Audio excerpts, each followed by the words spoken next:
and 69 runs. In Rugby League, we're going forward. Ethan Harvard will miss Saturday's Challenge Cup semi-final against St Helens after being given a retrospective ban. After a meeting of the match review panel, Harvard was punished for head contact in the 38-14 win over Bradford Bulls on Saturday. The offence resulted in a Grade B charge and 3 penalty points on his record, taking his total to 6.5, just over the threshold for a ban. Elsewhere, Italian Andrea Pavan said he's optimistic about a return to playing after he fell down an open lift shaft in February. The incident occurred at the South Africa Open at Pavan's private accommodation. He insists after damage with the shoulder and his back and having major surgery, he's hoping to return when his body is ready, but he's more hopeful than he was once he first had the injury. That's all then for the latest headlines. We'll have more news later. Here we are, latest sporting headlines. I'm Tom Helm. We'll start with the news in football, and a second-string Nottingham Forest took a major step forward towards Premier League safety as they dispatched Chelsea 3-1, inflicting Chelsea's 6 consecutive league defeats.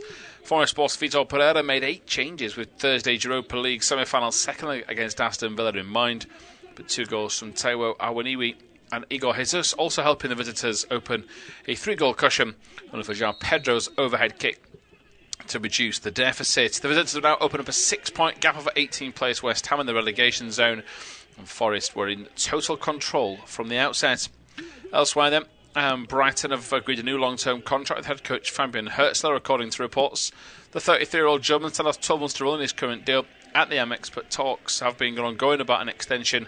He arrived at the Brighton at the start of last season after a successful spell at St Pauli. The Seagulls are 8th in the Premier League on 50 points with 3 matches remaining as they seek European football for only second time in the club's history. Elsewhere in cricket, Joe Root starred with the ball as Yorkshire completed a remarkable 75-run at County Championship Division 1 victory over Somerset at Taunton. The visitors were able to add only 6 runs to their second innings score at the start of play. Jack Richardson's reaching a 122 ball half century. Left Somerset facing a target of 260, but Root claimed 4 for 49 in a fantastic performance. Surrey beat Sussex by 8 wickets to secure their first championship win of the season at the Kia Oval, while Glamorgan completed a county championship victory over Hampshire for the first time since 1991 and their first Division 1 win for 21 years. They won by an innings and 69 runs. In Rugby League, we're going forward. Ethan Harvard will miss Saturday's Challenge Cup semi-final against St Helens after being given a retrospective ban. After a meeting of the match review panel, Harvard was punished for head contact in the 38-14 win over Bradford Bulls on Saturday. The offence resulted in a Grade B charge and 3 penalty points on his record, taking his total to 6.5, just over the threshold for a ban. Elsewhere, Italian Andrea Pavan said he's optimistic about a return to playing after he fell down an open lift shaft in February. The incident occurred at the South Africa Open at Pavan's private accommodation. He insists after damage with the shoulder and his back and having major surgery, he's hoping to return when his body is ready, but he's more hopeful than he was once he first had the injury. That's all then for the latest headlines. We'll have more news later. Here we are, latest sporting headlines. I'm Tom Helm. We'll start with the news in football, and a second-string Nottingham Forest took a major step forward towards Premier League safety as they dispatched Chelsea 3-1, inflicting Chelsea's 6 consecutive league defeats. Forest boss Vitor Pereira made 8 changes with Thursday's Europa League semi-final second against Aston Villa in mind, but 2 goals from Taiwo Awoniyi and Igor Jesus also helping the visitors open a 3-goal cushion on João Pedro's overhead kick to reduce the deficit. The visitors have now opened up a 6-point gap over 18th place West Ham in the relegation zone, and Forest were in total control from the outset. Elsewhere then, Brighton have agreed a new long-term contract with head coach Fabian Hertzler, according to reports. The 33-year-old German still has 12 months to run in his current deal at the Amex, but talks have been ongoing about an extension. He arrived at the Brighton at the start of last season after a successful spell at St Pauli. The Seagulls are 8th in the Premier League on 50 points with 3 matches remaining as they seek European football for only second time in the club's history. Elsewhere in cricket, Joe Root starred with the ball as Yorkshire completed a remarkable 75-run at County Championship Division 1 victory over Somerset at Taunton. The visitors were able to add only 6 runs to their second innings score at the start of play. Jack Richardson's reaching a 122 ball half century. Left Somerset facing a target of 260, but Root claimed 4 for 49 in a fantastic performance. Surrey beat Sussex by 8 wickets to secure their first championship win of the season at the Kia Oval, while Glamorgan completed a county championship victory over Hampshire for the first time since 1991 and their first Division 1 win for 21 years. They won by an innings and 69 runs. In Rugby League, Wigan forward Ethan Harvard will miss Saturday's Challenge Cup semi-final against St Helens after being given a retrospective ban. After a meeting of the match review panel, Harvard was punished for head contact in the 38-14 win over Bradford Bulls on Saturday. The offence resulted in a Grade B charge and 3 penalty points on his record, taking his total to 6.5, just over the threshold for a ban. Elsewhere, Italian Andrea Pavan said he's optimistic about a return to playing after he fell down an open lift shaft in February. The incident occurred at the South Africa Open at Pavan's private accommodation. He insists after damage with the shoulder and his back and having major surgery, he's hoping to return when his body is ready, but he's more hopeful than he was once he first had the injury. That's all then for the latest headlines. We'll have more news later. Here we are, latest sporting headlines. I'm Tom Helm. We'll start with the news in football, and a second-string Nottingham Forest took a major step forward towards Premier League safety as they dispatched Chelsea 3-1, inflicting Chelsea's 6 consecutive league defeats. Forest boss Vitor Pereira made 8 changes with Thursday's Europa League semi-final second against Aston Villa in mind, but 2 goals from Taiwo Awoniyi and Igor Jesus also helping the visitors open a 3-goal cushion, one for João Pedro's overhead kick to reduce the deficit. The visitors have now opened up a 6-point gap over 18th place West Ham in the relegation zone, and Forest were in total control from the outset. Elsewhere then, Brighton have agreed a new long-term contract with head coach Fabian Hertzler, according to reports. The 33-year-old German still has 12 months to run in his current deal at the Amex, but talks have been ongoing about an extension. He arrived at the Brighton at the start of last season after a successful spell at St Pauli. The Seagulls are 8th in the Premier League on 50 points with 3 matches remaining as they seek European football for only second time in the club's history. Elsewhere in cricket, Joe Root starred with the ball as Yorkshire completed a remarkable 75-run at County Championship Division 1 victory over Somerset at Taunton. The visitors were able to add only 6 runs to their second innings score at the start of play. Jack Richardson's reaching a 122 ball half century. Left Somerset facing a target of 260, but Root claimed 4 for 49 in a fantastic performance. Surrey beat Sussex by 8 wickets to secure their first championship win of the season at the Kia Oval, while Glamorgan completed a county championship victory over Hampshire for the first time since 1991 and their first Division 1 win for 21 years. They won by an innings and 69 runs. In Rugby League, Wigan forward Ethan Harvard will miss Saturday's Challenge Cup semi-final against St Helens after being given a retrospective ban. After a meeting of the match review panel, Harvard was punished for head contact in the 38-14 win over Bradford Bulls on Saturday. The offence resulted in a Grade B charge and 3 penalty points on his record, taking his total to 6.5, just over the threshold for a ban. Elsewhere, Italian Andrea Pavan said he's optimistic about a return to playing after he fell down an open lift shaft in February. The incident occurred at the South Africa Open at Pavan's private accommodation. He insists after damage with the shoulder and his back and having major surgery, he's hoping to return when his body is ready, but he's more hopeful than he was once he first had the injury. That's all then for the latest headlines. We'll have more news later. Here we are, latest sporting headlines. I'm Tom Helm. We'll start with the news in football, and a second-string Nottingham Forest took a major step forward towards Premier League safety as they dispatched Chelsea 3-1, inflicting Chelsea's 6 consecutive league defeats. Forest boss Vitor Pereira made 8 changes with Thursday's Europa League semi-final second against Aston Villa in mind, but 2 goals from Taiwo Awoniyi and Igor Jesus also helping the visitors open a 3-goal cushion, one for João Pedro's overhead kick to reduce the deficit. The visitors have now opened up a 6-point gap over 18th place West Ham in the relegation zone, and Forest were in total control from the outset. Elsewhere then, Brighton have agreed a new long-term contract with head coach Fabian Hertzler, according to reports. The 33-year-old German still has 12 months to run in his current deal at the Amex, but talks have been ongoing about an extension. He arrived at the Brighton at the start of last season after a successful spell at St Pauli. The Seagulls are 8th in the Premier League on 50 points with 3 matches remaining as they seek European football for only second time in the club's history.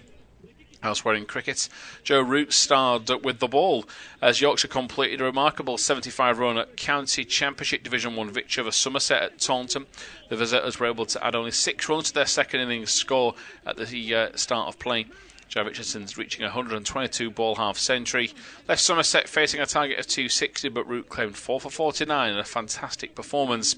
Surrey beat Sussex by 8 wickets to secure their first championship win of the season at the Kia Oval, while Glamorgan completed a county championship victory over Hampshire for the first time since 1991, and their first Division 1 win for 21 years. They won by an innings and 69 runs. In Rugby League, Wigan forward Ethan Harvard will miss Saturday's Challenge Cup semi-final against St Helens after being given a retrospective ban. After a meeting of the match review panel, Harvard was punished for head contact in the 38-14 win over Bradford Bulls on Saturday. The offence resulted in a Grade B charge and 3 penalty points on his record, taking his total to 6.5, just over the threshold for a ban. Elsewhere, Italian Andrea Pavan said he's optimistic about a return to playing after he fell down an open lift shaft in February. The incident occurred at the South Africa Open at Pavan's private accommodation. He insists after damage with the shoulder and his back and having major surgery, he's hoping to return when his body is ready, but he's more hopeful than he was once he first had the injury. That's all then for the latest headlines. We'll have more news later. Here we are, latest sporting headlines. I'm Tom Helm. We'll start with the news in football, and a second-string Nottingham Forest took a major step forward towards Premier League safety as they dispatched Chelsea 3-1, inflicting Chelsea's 6 consecutive league defeats. Forest boss Vitor Pereira made 8 changes with Thursday's Europa League semi-final second against Aston Villa in mind, but 2 goals from Taiwo Awoniyi and Igor Jesus also helping the visitors open a 3-goal cushion under João Pedro's overhead kick to reduce the deficit. The visitors have now opened up a 6-point gap over 18th place West Ham in the relegation zone, and Forest were in total control from the outset. Elsewhere then, Brighton have agreed a new long-term contract with head coach Fabian Hertzler, according to reports. The 33-year-old German still has 12 months to run in his current deal at the Amex, but talks have been ongoing about an extension. He arrived at the Brighton at the start of last season after a successful spell at St Pauli. The Seagulls are 8th in the Premier League on 50 points with 3 matches remaining as they seek European football for only second time in the club's history. Elsewhere in cricket, Joe Root starred with the ball as Yorkshire completed a remarkable 75-run at County Championship Division 1 victory over Somerset at Taunton. The visitors were able to add only 6 runs to their second innings score at the start of play. Jack Richardson's reaching a 122 ball half century. Left Somerset facing a target of 260, but Root claimed 4 for 49 in a fantastic performance. Surrey beat Sussex by 8 wickets to secure their first championship win of the season at the Kia Oval, while Glamorgan completed a county championship victory over Hampshire for the first time since 1991, and their first Division 1 win for 21 years. They won by an innings and 69 runs. In Rugby League, Wigan forward Ethan Harvard will miss Saturday's Challenge Cup semi-final against St Helens after being given a retrospective ban. After a meeting of the match review panel, Harvard was punished for head contact in the 38-14 win over Bradford Bulls on Saturday. The offence resulted in a Grade B charge and 3 penalty points on his record, taking his total to 6.5, just over the threshold for a ban. Elsewhere, Italian Andrea Pavan said he's optimistic about a return to playing after he fell down an open lift shaft in February. The incident occurred at the South Africa Open at Pavan's private accommodation. He insists after damage with the shoulder and his back and having major surgery, he's hoping to return when his body is ready, but he's more hopeful than he was once he first had the injury. That's all then for the latest headlines. We'll have more news later. Here we are, latest sporting headlines. I'm Tom Helm. We'll start with the news in football, and a second-string Nottingham Forest took a major step forward towards Premier League safety as they dispatched Chelsea 3-1, inflicting Chelsea's 6 consecutive league defeats. Forest boss Vitor Pereira made 8 changes with Thursday's Europa League semi-final second against Aston Villa in mind, but 2 goals from Taiwo Awoniyi and Igor Jesus also helping the visitors open a 3-goal cushion under João Pedro's overhead kick to reduce the deficit. The visitors have now opened up a 6-point gap over 18th place West Ham in the relegation zone, and Forest were in total control from the outset. Elsewhere then, Brighton have agreed a new long-term contract with head coach Fabian Hertzler, according to reports. The 33-year-old German still has 12 months to run in his current deal at the Amex, but talks have been ongoing about an extension. He arrived at the Brighton at the start of last season after a successful spell at St Pauli. The Seagulls are 8th in the Premier League on 50 points with 3 matches remaining as they seek European football for only second time in the club's history. Elsewhere in cricket, Joe Root starred with the ball as Yorkshire completed a remarkable 75-run at County Championship Division 1 victory over Somerset at Taunton. The visitors were able to add only 6 runs to their second innings score at the start of play. Jack Richardson's reaching a 122 ball half century. Left Somerset facing a target of 260, but Root claimed 4 for 49 in a fantastic performance. Surrey beat Sussex by 8 wickets to secure their first championship win of the season at the Kia Oval, while Glamorgan completed a county championship victory over Hampshire for the first time since 1991, and their first Division 1 win for 21 years. They won by an innings and 69 runs. In Rugby League, Wigan forward Ethan Harvard will miss Saturday's Challenge Cup semi-final against St Helens after being given a retrospective ban. After a meeting of the match review panel, Harvard was punished for head contact in the 38-14 win over Bradford Bulls on Saturday. The offence resulted in a Grade B charge and 3 penalty points on his record, taking his total to 6.5, just over the threshold for a ban. Elsewhere, Italian Andrea Pavan said he's optimistic about a return to playing after he fell down an open lift shaft in February. The incident occurred at the South Africa Open at Pavan's private accommodation. He insists after damage with the shoulder and his back and having major surgery, he's hoping to return when his body is ready, but he's more hopeful than he was once he first had the injury. That's all then for the latest headlines. We'll have more news later. Here are your latest sporting headlines. I'm Tom Helm. We'll start with the news in football, and a second-string Nottingham Forest took a major step forward towards Premier League safety as they dispatched Chelsea 3-1, inflicting Chelsea's 6 consecutive league defeats.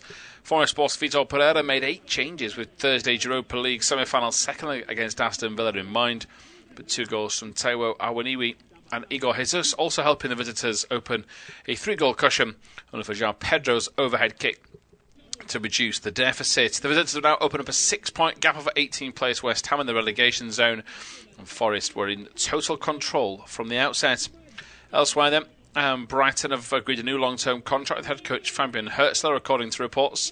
The 33-year-old German still has 12 months to run in his current deal at the Amex, but talks have been ongoing about an extension. He arrived at the Brighton at the start of last season after a successful spell at St Pauli. The Seagulls are 8th in the Premier League on 50 points with 3 matches remaining as they seek European football for only 2nd time in the club's history. Elsewhere in cricket, Joe Root starred with the ball as Yorkshire completed a remarkable 75-run at County Championship Division 1 victory over Somerset at Taunton. The visitors were able to add only 6 runs to their second innings score at the start of play.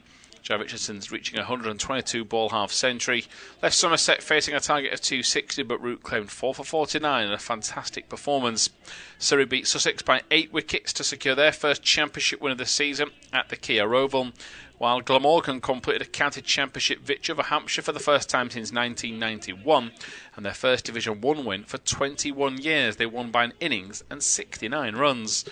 In Rugby League, Wigan forward Ethan Harvard will miss Saturday's Challenge Cup semi-final against St Helens after being given a retrospective ban.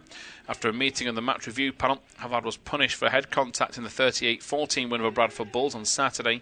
The offence resulted in a Grade B charge and 3 penalty points on his record, taking his total to 6.5, just over the threshold for a ban. Elsewhere, Italian Andrea Pavan said he's optimistic about a return to playing after he fell down an open lift shaft in February. The incident occurred at the South Africa Open at Pavan's private accommodation. He insists after damage with the shoulder and his back and having major surgery, he's hoping to return when his body is ready, but he's more hopeful than he was once he first had the injury. That's all then for the latest headlines. We'll have more news later. Here are your latest sporting headlines. I'm Tom Helm. We'll start with the news in football, and a second-string Nottingham Forest took a major step forward towards Premier League safety as they dispatched Chelsea 3-1, inflicting Chelsea's 6 consecutive league defeats.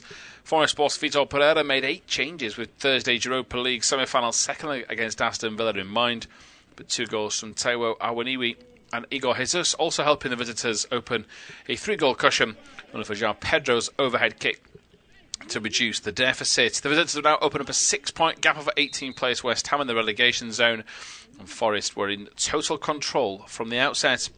Elsewhere then, Brighton have agreed a new long-term contract with head coach Fabian Hertzler, according to reports. The 33-year-old German still has 12 months to run in his current deal at the Amex, but talks have been ongoing about an extension. He arrived at the Brighton at the start of last season after a successful spell at St Pauli. The Seagulls are 8th in the Premier League on 50 points with 3 matches remaining as they seek European football for only 2nd time in the club's history. Elsewhere in cricket, Joe Root starred with the ball as Yorkshire completed a remarkable 75-run County Championship Division 1 victory over Somerset at Taunton. The visitors were able to add only 6 runs to their second innings score at the start of play. Joe Richardson's reaching a 122-ball half-century left Somerset facing a target of 260, but Root claimed 4 for 49 in a fantastic performance. Surrey beat Sussex by 8 wickets to secure their first championship win of the season at the Kia Oval, while Glamorgan completed a county championship victory over Hampshire for the first time since 1991 and their first Division 1 win for 21 years. They won by an innings and 69 runs. In Rugby League, Wigan forward Ethan Harvard will miss Saturday's Challenge Cup semi-final against St Helens after being given a retrospective ban. After a meeting of the match review panel, Harvard was punished for head contact in the 38-14 win over Bradford Bulls on Saturday. The offence resulted in a Grade B charge and 3 penalty points on his record, taking his total to 6.5, just over the threshold for a ban. Elsewhere, Italian Andrea Pavan said he's optimistic about a return to playing after he fell down an open lift shaft in February. The incident occurred at the South Africa Open at Pavan's private accommodation. He insists after damage with the shoulder and his back and having major surgery, he's hoping to return when his body is ready, but he's more hopeful than he was once he first had the injury. That's all then for the latest headlines. We'll have more news later. Here are your latest sporting headlines. I'm Tom Helm. We'll start with the news in football, and a second-string Nottingham Forest took a major step forward towards Premier League safety as they dispatched Chelsea 3-1, inflicting Chelsea's 6 consecutive league defeats. Former Sports' Vitor Pereira made 8 changes with Thursday's Europa League semi-final second leg against Aston Villa in mind, but 2 goals from Taiwo Awoniyi and Igor Jesus also helping the visitors open a 3-goal cushion under for João Pedro's overhead kick to reduce the deficit. The visitors have now opened up a 6-point gap over 18th place West Ham in the relegation zone, and Forest were in total control from the outset. Elsewhere then, Brighton have agreed a new long-term contract with head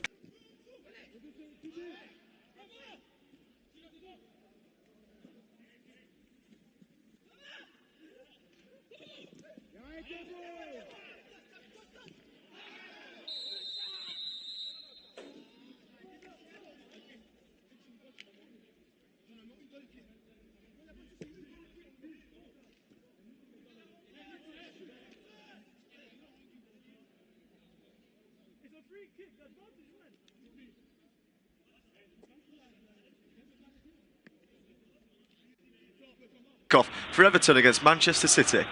Not long now until kick-off at the Hill Dickinson Stadium as Everton take on Manchester City in this massive match in the Premier League on the Monday night. Everton making 3 changes from their 2-1 loss away at West Ham United last time out. Gay replaced by Ubuna.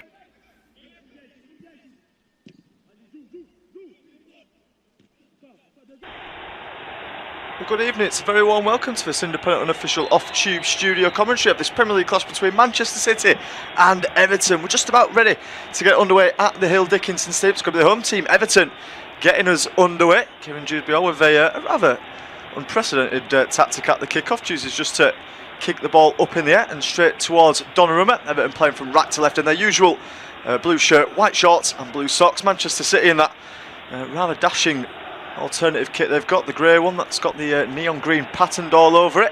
It's another possession as well there for Mark Gay, but it's a big game in the Premier League really. Everton still not quite out of the European picture just yet, despite a couple of poor results, 2 losses in 2 for them. So they'll be looking to respond and really get themselves back into that conversation. Of course, Manchester City, they go top of the league again when they won against Burnley in their last Premier League game. However, since then, Arsenal have won both of their Premier League matches and have put some daylight between themselves and Pep Guardiola's team. It's 6 points separating them, of course.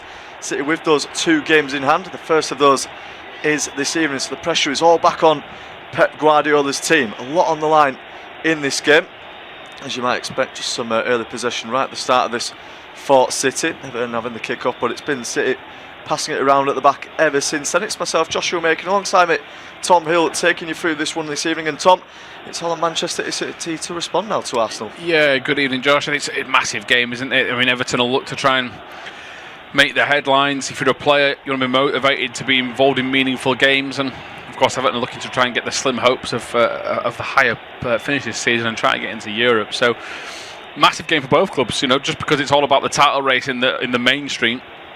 Everton have got the hopes of their own. They won't be sitting here trying to just play the numbers. This is a massive opportunity for them as well. So let's hope for a really good competitive game of football.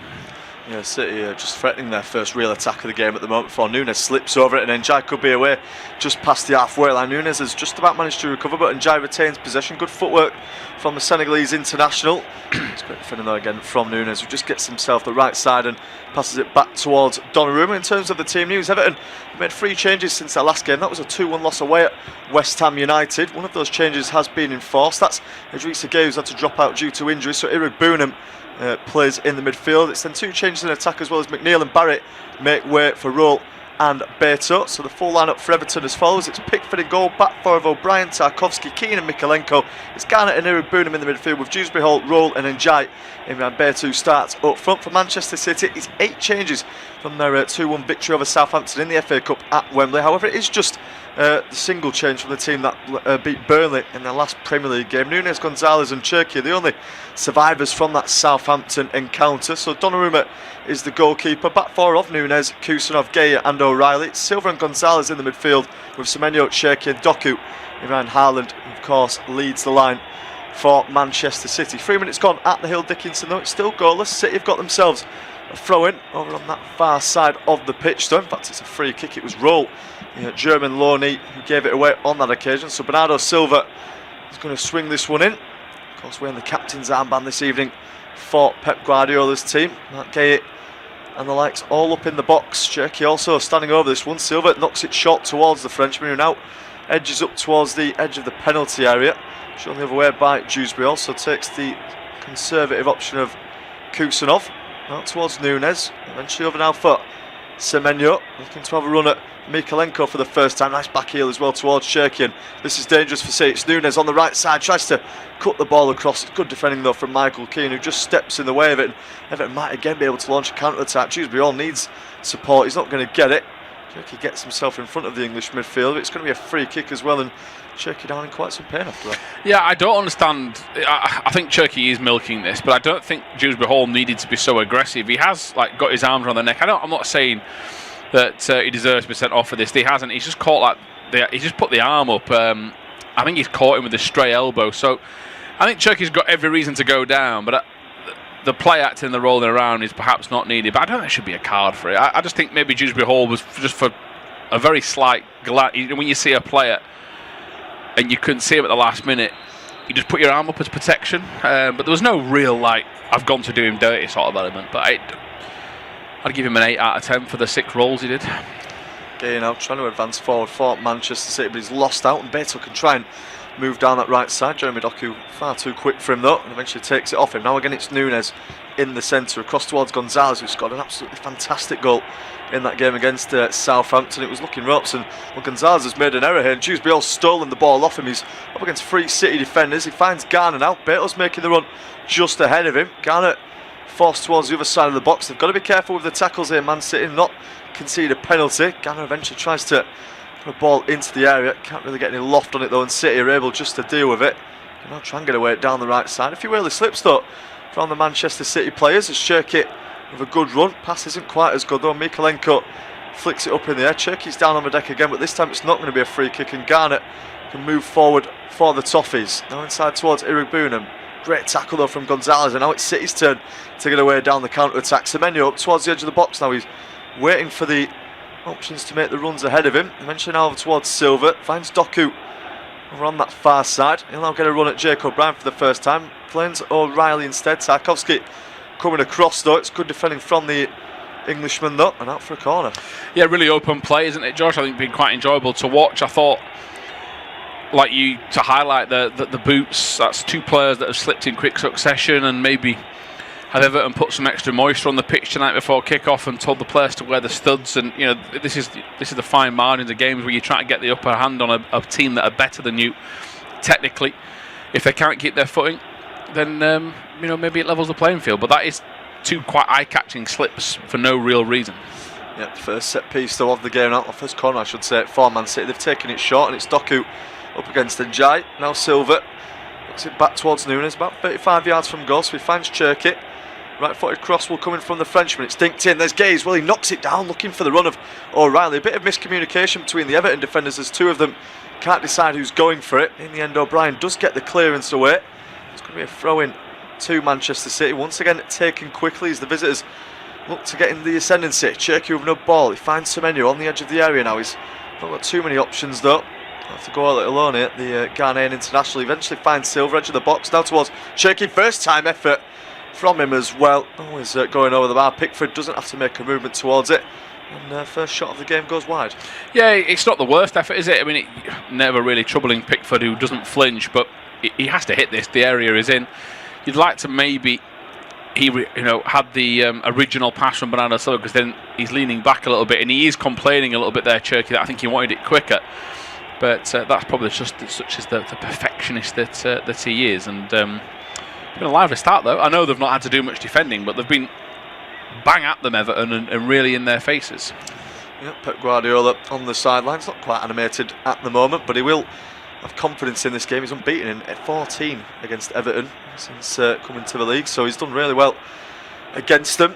Everton, Man City is a slight bogey team. Here's Doku though now for City. About 8 minutes gone at the Hill Dickinson. It is City who've started the brighter, looking to get themselves in front. It's brilliant from Doku, makes great inroads, and eventually was down under a challenge from O'Brien. It's not a free kick though, according to the referee. It was Michael Oliver for this evening. Doku going down a little bit too easily there for his liking. Let's see, they've got possession again now, just before the halfway line. It's Kusanov who's trying to bring it forward. City in total unbeaten in 17 against Everton. So Riley now steps inside. He's felled as well there by Irugbunam. Referee gives them a chance to play advantage, but it is eventually out for a throwing. And yeah, the start to this game sort of going how we'd expect it to be, with City dominating the ball. Yeah, I'd be a little bit worried though if you were a City player, about the quick counter-attacking options they've got in Ndai, Dewsbury Hall. They can really shift when they need to. So it's important, I thought, for Everton to get an early goal tonight if they want to try and unsettle the uppercut a little bit. That they've got to try and really get their fans on board. But the longer this goes on for City, the anxious wait for the goal. This is not the fixture really they want to be racking the goals up in, is it? You expect them to get 4 or 5 goals against Everton. That'd be quite uncharacteristic for an Everton team at home to concede that many. But Arsenal's recent performances just mean that everything is scrutinised. But I don't think he'd be that disappointed inside 9 minutes. They've been positive. They've dominated. No sign of massive nerves. If they don't have those two players slip, it's been pretty much spot on so far. Yeah, here's Nico O'Reilly as well, just making the run down the left side. 75 passes already so far for Man City compared to just 11 for Everton, and here's Gay out. He finds Gonzalez to his right, out towards Doku, up against Roll. Doku again trying to switch inside, and almost looks like he's got the one. He's gone the other way this time. He's put it across, and it's good defending in the end there from Roll. Such a tough job, isn't it? Trying to mark Jeremy Doku when he gets the pace away like that. Switching from side to side, eventually out for a corner. Again, it's taken quickly by City towards Cherky. Silva gets the return pass. Kusanov now 30 yards from goal. Finds Semenyo as well on that left foot. Turns to his right. It's another good tackle from Roll. Just about gets a foot in. Semenyo recovers though and still moves up. Silva now. Left-footed shot might come in from him. Instead he lays it back towards Cherky. So he just opting not to pull the trigger on the edge of the box there. Here's now Gonzalez in towards Semenyo. Cherky again. And heavily involved early doors through this one. 10 minutes in. It's still goalless, but City just starting to ask questions even more now of Everton. Gonzalez across towards Gay, stepping high up the pitch. The former Crystal Palace defender. Now towards O'Reilly. Expect him to have an important role in going forward for City this evening. Doku again up against Mikalenko, who's over on that right side for a change. Doku shown the other way, but eventually finds O'Reilly. Irugbunam there, also back to try and help out Everton. It's all City at the moment. O'Reilly back towards Gonzalez. Núñez wants it, he gets it as well and moves up towards the edge of the box now. Lays it off again for Semenyo, continues his run, he's got the return pass. First time ball across the face of goal is cleared by Keane. It's back towards Núñez, who tries to manoeuvre his way through a few Everton defenders. Once again though, out for a corner. Yeah, they're really intense this from Man City. They don't want to interrupt you, Josh. I thought that was really interesting again that Cherky was barking instructions at Bernardo Silva, saying he wants the ball quicker. He feels that maybe Silva's taking too long on the ball. Of course, he's the club captain as well, so they're setting standards amongst each other. He's going to come in though now from this near side for a change. The 6-yard box absolutely packed to Silva. Swings it towards the near post. It's a Poor delivery for a change, however. It has come off of Mykolenko last and out for a successive corner. Didn't need to touch that. Pickford's trying to tell him that as well. He was trying to tell him to calm down. It was going straight out. Too much whip on it. It's going into the side netting. Silva now with a chance to deliver a better ball in this time. O'Reilly is the only man on the front post, and he's the attacking player. Silva with a better delivery. Again, it's tough to defend. Everton just about get it clear though. Only as far as Silva, who beats Njai to it.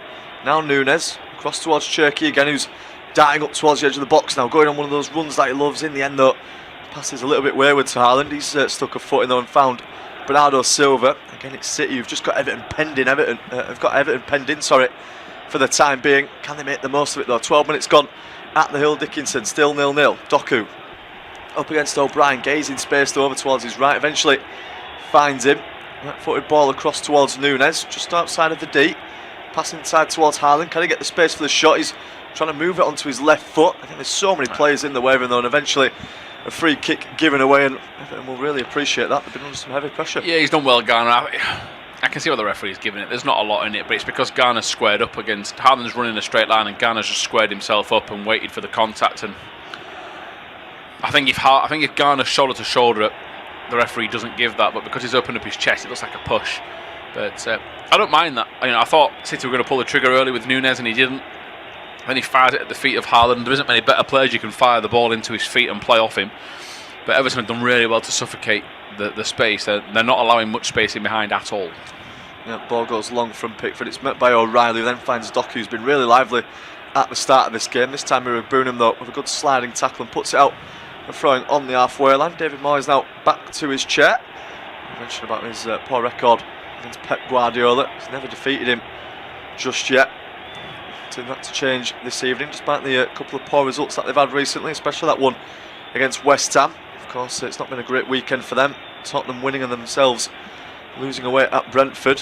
As the ball over towards Mateus Nunes is asking too much there of the Portuguese international. It's out for a throw-in, which Mykolenko is going to take just on the halfway line. Just moving slowly towards that area of the pitch. Beto's trying to show short for it. Mykolenko eventually tries to find Njai, comes off of Nunes last throw, and Everton get another throw in, this time a bit further up the pitch. Mykolenko this time finding Garner, short throw into him, and then eventually back towards Michael Keane. Finds Jordan Pickford. Of course, he's built up a very established partnership with James Tarkowski at the heart of defence for Everton. And for so long now, both of them. As Semenyo has a bit of work to do under pressure from Dewsbury. All does well to find Silva, and now back towards Mateus Nunes. Just shows you there, Josh, just the man's a bust, isn't he, Anton Semenyo? I mean, they've just tried to move him out of the way, and he's just almost laughed at them and palmed them out of the path of the ball. Great strength. There's O'Reilly now in an advanced position. He's got round Irugbunim, he puts it back across goal. It's a decent delivery from O'Reilly. Haaland had just made his run a little bit too early though. Couldn't quite get on the end of it. That's the danger that Nico O'Reilly possesses though. It's now Doku.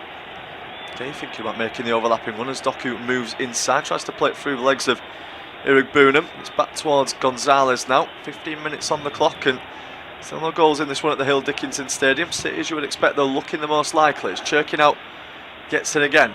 Slows the game down to walking pace though for the time being before finding O'Reilly just a little bit behind him. Now Gay over on the far touchline. Cherky again, O'Reilly. Nice triangle forming between those three. Cherky now turns the other way. Just making moves and wait for the passes to free up. Everton looking fairly organised though for the time being. Gonzalez now will go along and try something different. It might be asking a bit too much of someone who just about keeps it in. 88% of the ball so far for Manchester City. Tells the story. It's been complete domination in terms of the possession. Jordan Pickford though not really been forced into a save as of yet. They'll be looking to change that now again as Doku gets a run at O'Brien. Finds the pass inside for O'Reilly, who's just got round his man. O'Reilly back towards Haaland. It's Garner who slides in, and eventually it cannons into the hands of Jordan Pickford. Nico O'Reilly is just starting to look even more dangerous. Yeah, he is, Josh. It was really good, really good. They've not done much wrong, really. The execution of the pass is not the best, but he gets goal side. He can't fire it across because Keane covers that lane. I thought Everton did really well there. Keane covers the 6-yard box. Tarkowski covers the edge. Just makes O'Reilly think about it, and then he just puts the ball into a bit of no man's land.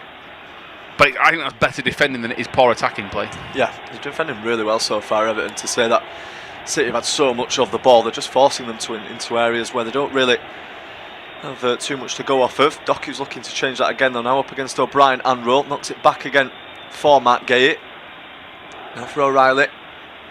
Doku, most of City's attack so far coming down that left side. The Belgian and England international heavily involved. Gay in again, finds O'Reilly. Back to Gay, a few passes between those two before Gay out goes towards Nunes instead. Again, Everton looking disciplined, and they're going to have to be for an awful long time in this game. We're not expecting them to have too much of the ball, and that's how it's panned out so far as Doku again gets up towards the edge. Great skill from him as well. He finds O'Reilly, gets the touch as well, tries to get round Tarkowski. So many bodies in the way of him, and eventually it's a bit of last-ditch defending that sees it go out for another corner. Yeah, I mean, he is so dangerous. He's the left back. He's the furthest player in the 6-yard box. He's getting so much space. I tell you who's really impressed as well, Doku. He's getting the better of their right back on the right-hand side roll. The corner's taken short. Yeah, short once again. Doku finds Cherki. Kusanov on the edge of the area. Thought he was going to line one up then, but instead leaves it for Semenyo. Nice pass inside. Cherki might be able to get on his right foot. He does as well. He gets the shot away at goal. Not the most dangerous one in the end, but City still come forward. Semenyo through a number of bodies. Still going. Antoine Semenyo gets it across goal, and no one's at the back post. Two big chances there for Manchester City. Cherki with the original shot straight at Pickford.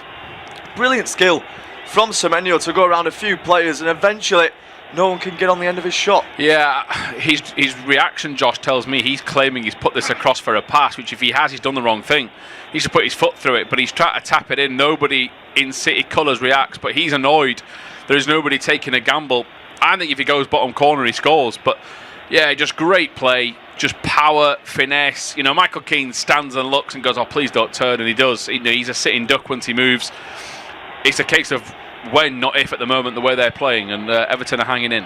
Yeah, again, they've conceded possession back to City, and it's Doku once more on that left-hand side. Been brilliant so far in this game. Few step-overs, but lays it back towards Gate. Now slides it over towards Gonzalez, and eventually Nunes as well. City trying to get Semenyo and Doku one-on-one with the full-backs in this game, understandably so. Semenyo playing it through for Nunes, on the end of it again, tries to cut it across. It's great defending this time from Mikolenko, just about slides in, and eventually back towards Pickford. Yeah, again, it's beautiful. Everything they're doing is great until they get to the edge of the box, and it's just the sheer weight of numbers. And obviously Everton for now are just trying to camp and hang in, because you know they're going to have to go for it eventually if they fall behind. But for now, they're just trying to take the sting out of things, ride the wave as best they can. And I think the best thing for them is keep the ball. You know, they've not had any chance, and that's another example of it where they've given it away. Eric Bundham passes it too early, and Roll doesn't see it coming. But it's a fine example of attack versus defence. If this were a training session, it'd be elite. They just can't put it in the net. Yeah, Everton have had no touches in the opposition box so far. Only 3 passes in total in the final third. Tells you they've had pretty much nothing in this game against Manchester City. Doku surely fouled there by O'Brien, who puts 2 hands on him, pushes him to the floor. Might be the only way to deal with Jeremy Doku, really. He's that dangerous, looking that much in the mood. Have to just be physical with him. City again have taken the set piece short. Actually now with Gay as we approach 20 minutes gone at the Hill Dickinson Stadium. It's still goalless in this one, but as Tom just mentioned, it feels inevitable that Man City are going to be taking the lead at some point in this one. Doku might be able to do that now for them as well as he gets the run on Irigbunam. He lays it off towards Cherki though. Now for Gonzalez. A bit too far out to shoot this time. A bit further than he was for that goal against Southampton. It's Gay. And he finds Gonzalez on that left-hand side. O'Reilly once more is trying to make the run in behind. It's for Cherki though. Crossed again towards Nunes. Bit of a heavy pass from the Frenchman, but the former Wolves player does well to keep hold of it. Chips a pass towards Gay to his side as well. Now Doku can once again have another run at O'Brien. Doku out towards the edge of the area. A few step-overs before being shown the other way, but he still goes. And now he gets towards the byline as well. Doku chips in. Haaland's there. Semenyo's there as well, just behind him. And he goes for the volley. See what he's trying to do with it. He gets too much on it though. It's out for a goal kick. Yeah, I mean, it's easy for me to sit here, never playing at less level of football, but he's got to get over that ball. He's trying to like side foot it. I think if he tries to lace it, he can at least keep it under wraps a little. With the side foot, you're always at risk of it going up in the air. And he sort of like kicks it with the inside of his ankle joint and the Achilles area. And Pep Guardiola looks in disbelief at how bad the technique was. But beautiful build-up. Doku is... I would be surprised if this continues if David Moyes keeps the 2 right-sided players on the pitch, because this is just a procession, the way they're getting past him. Yeah, Doku's on an absolute field day, isn't he, so far with O'Brien. Some rare possession though now for Everton as Dewsbury Hall finds Mikalenko just behind him. That's a nice pass through the lines as well for Njai. Now Dewsbury Hall can Everton get their first real chance of this game. Again though, when Dewsbury Hall gets the ball, he's been swarmed by a number of Man City players. They have retained possession but all the way back towards Keane, and now eventually Tarkovsky. Wide ball out towards O'Brien. Tries to play it down the line, but O'Reilly is stood in the way of him. 22 minutes gone in Merseyside. Still goalless between Everton and City, but doesn't really tell the story of the game so far. Complete one-way traffic in this one. This is probably the longest spell of possession that Everton have had since the opening minutes as Pickford is forced to go long. It's headed by Kusanov, but Everton get on the knockdown. That's a good tackle there in though from Bernardo Silva, and they try and release Haaland through the centre of defence. It's just a bit heavy though for the Norwegian to get on the end of, and all the way back towards Jordan Pickford. He actually picked the ball up rather than play out with his feet. Telling everyone to go along though again for it, and that's the way they feel they can get at City in this one. It's Pickford launches it high up into the air. Beto going up against Nunes. It's Nunes who comes off the better of it though, and it's back towards Gay. Nunes now for Kusanov, and this should go back towards Donnarumma maybe. In fact, it's Gay instead. The Italian goalkeeper pretty much having nothing to do so far in this game as Gay is under pressure from Beto, and he's forced into a mistake there as well. It's going to be a throw-in for Everton. That role is going to take. With that though, we have hit the halfway point of this first half. No goals as of yet. It's been complete City dominance though so far at the Hill Dickinson Stadium, and with that it's going to be Tom to take us through to half time. Yeah, cheers Josh. We have seen a couple of glimpses, haven't we, of City not being totally watertight at the back with slips and a few errors in possession. That was one of them there with Gueye, but again I think Everton are so far off the press that when they eventually do press it, it's quite effective, but it's in like 5-second bursts every 10 minutes. That's the problem for them. But when they have been able to get at this defence, they've unsettled them, as Beto has done the same again, but he's just nudged Kusanov illegally in the build-up to that. He did have a little nudge in the back on the defender as well. O'Reilly, they get it quickly, and Everton have just fallen asleep a little bit. O'Reilly piles over to the left-hand side to get Doku. Now he goes back for a return pass. It's just a touch too hard, and that is a shame because Erling Haaland was making a near-post run. If O'Reilly gets to that, there's a certain tapping opportunity. As we see a thumbs up from Jeremy Doku. He is Marmite to a lot of footballers and fans, but when he's playing like this, there's nothing Marmite about him. There's just sheer brilliance. It's just you now want him, Semenyo, to get assists on the board. But the way he started this game, you can understand why he plays for Man City when he's playing like this. Yeah, he's absolutely terrifying, isn't he, sometimes, Jeremy Doku. When he's on top form, there's not many wingers in the world that are harder to defend against. Jake O'Brien will have known that coming into this one as well, and he's been given a tough opening 24.5 minutes. He's still just about keeping in line with him at the moment, but Doku's threatening one, but that's a mistake again from City. Yeah, Gonzalez, it's out from Olzendai. Dewsbury Hall has a go, and it's blocked by Kusanov. City rally around each other, try to keep the spirits high. I think Dewsbury Hall did the right thing. It's there for a hit. It's gone for a corner, deflected behind, but Gonzalez trying something he didn't need to. Bit of an acrobatic pass back, could have just headed it, and it's a good job Kusanov is there. Yeah, he is. He's not taking any chances there with Donnarumma behind him. It's the right thing, you are right, with Dewsbury Hall. I think he's got every right to go for that one with his left foot. Get some good power on it as well, and that might be destined for the bottom corner. Donnarumma might have it covered. He's not to know that though, and Kusanov eventually with the block. Yeah, so important these set pieces. Everton, you'd feel, are a bit better matched for attacking set pieces than City are. They've got practically three centre halves playing tonight of Everton as Garner delivers the ball towards Keane, deflection off her chest, I think it was Guade's, and O'Reilly hacks it clear into the Hill Dickinson stand, and 25.5 gone. Michael Keane registers Everton's first meaningful effort really on goal. It's going to be a long throw-in coming in from the right hand side. I see a replay of it. Yeah, Keane's header, I think it's a mixture of Gueye and Semenyo that sort of jumped at it at the same time, and Keane stays forward for O'Brien's long throw. An Everton fan gives him a round of applause to try and gee him up. Don't think his wife's very impressed by the encouragement, but she looked pretty glum. As you see O'Brien put plenty of loft on this, but it's straight at O'Reilly. He heads clear. Cherky's not going to even really attempt for the header. Headed battered away by Gonzalez, and it's a strong challenge coming in from Garner on Cherky. It'll go all the way out for a City throw, which Mateus Nunes is planning to take, and he's already wasted a bit of time. He's been told to go back by the referee, and again he is really encroaching. Gonzalez is trying to explain what's the big deal, but these are those fan minds that players do often take a stride or two too far. The throw-in's gone straight to Everton. Mikolenko inside to roll. Dewsbury Hall gets away from Cherky, but the Frenchman gets a slight toe to it at the last second. Risky clearance though from Nunez, puts it straight back into a key area as Haaland picks up the ball and goes wide to Dorku, but it's behind him, so the Belgian has to retreat and just keep possession for Gueye. But arguably Everton's best 2 minutes of the game, that. Yeah, they've just started to look a little bit more comfortable, haven't they? They've finally been able to break out of their own defensive third. City haven't got them as quite as penned in as they did for the big stages so far in this match. They're going quite hard in it as well on the tackles with Cherky, clearly just trying to disrupt his flow and not allow him to dictate play. They've already seen it so many times in the Premier League this season. When Cherky's allowed that freedom, he's so dangerous as City now pile forward. Yeah, speaking of dangerous, Bernardo Silva just got away from Beto.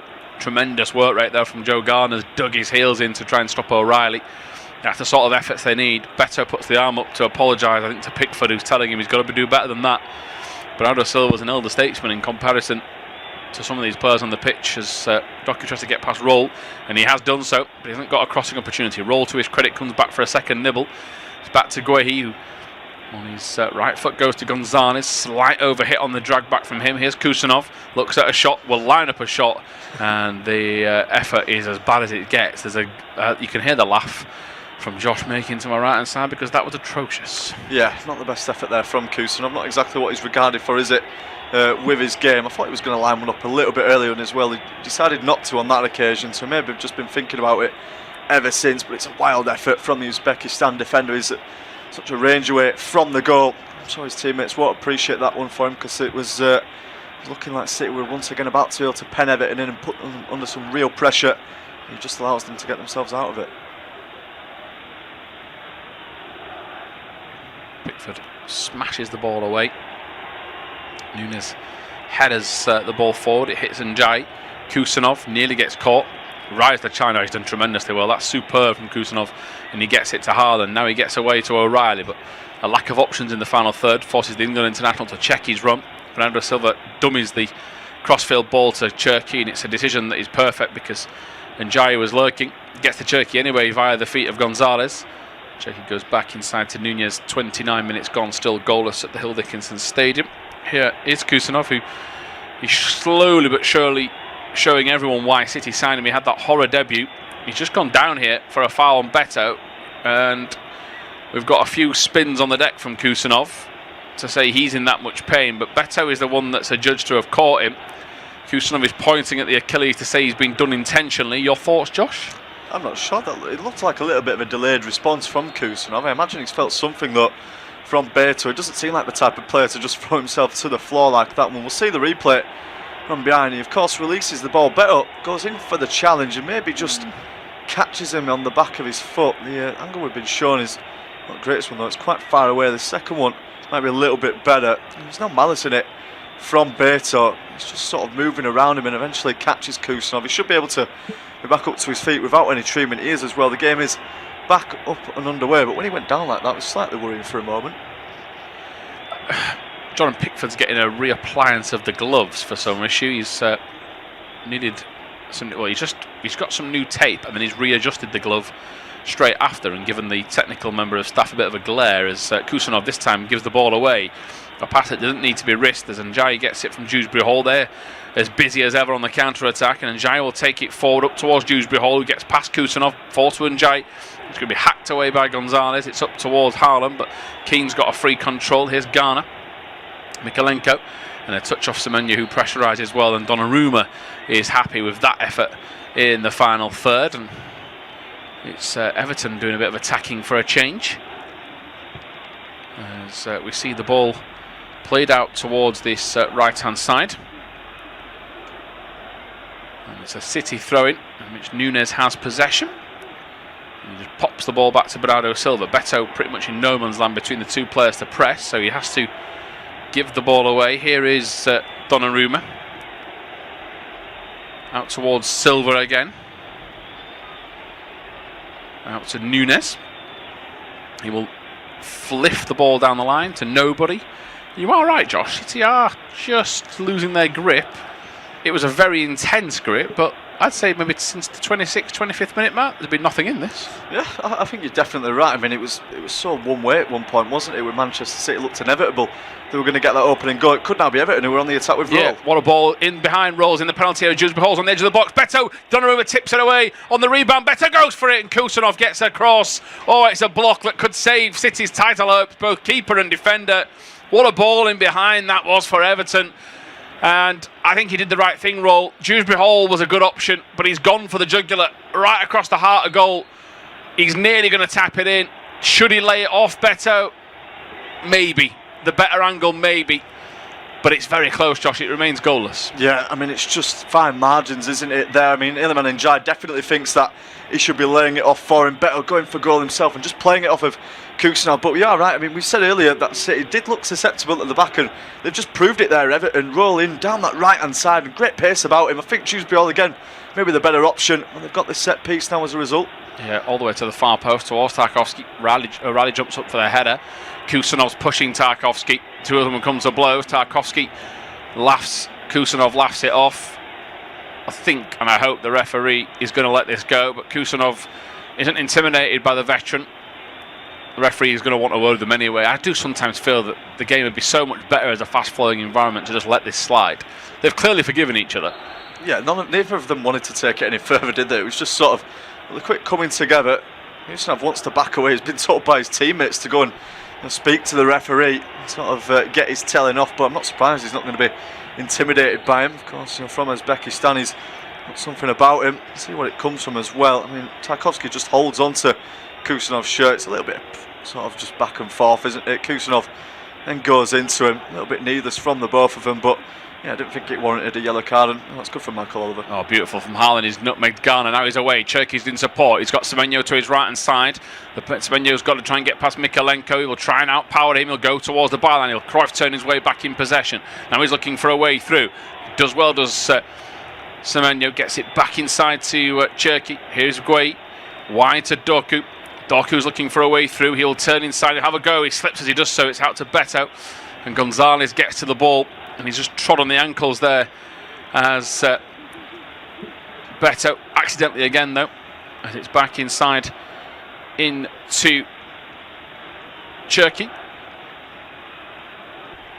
Here is Bernardo Silva, rolls it inside this time for Cherki. He's looking for a way through, trying to pick a pass, and he stands on the ball now for Dewsbury Hall to get behind him. Here is Bernardo Silva, tries to loft it through, nearly gets its way to Nunez. He goes to ground, should be nothing in that, as Beto will try and win a free kick. He does.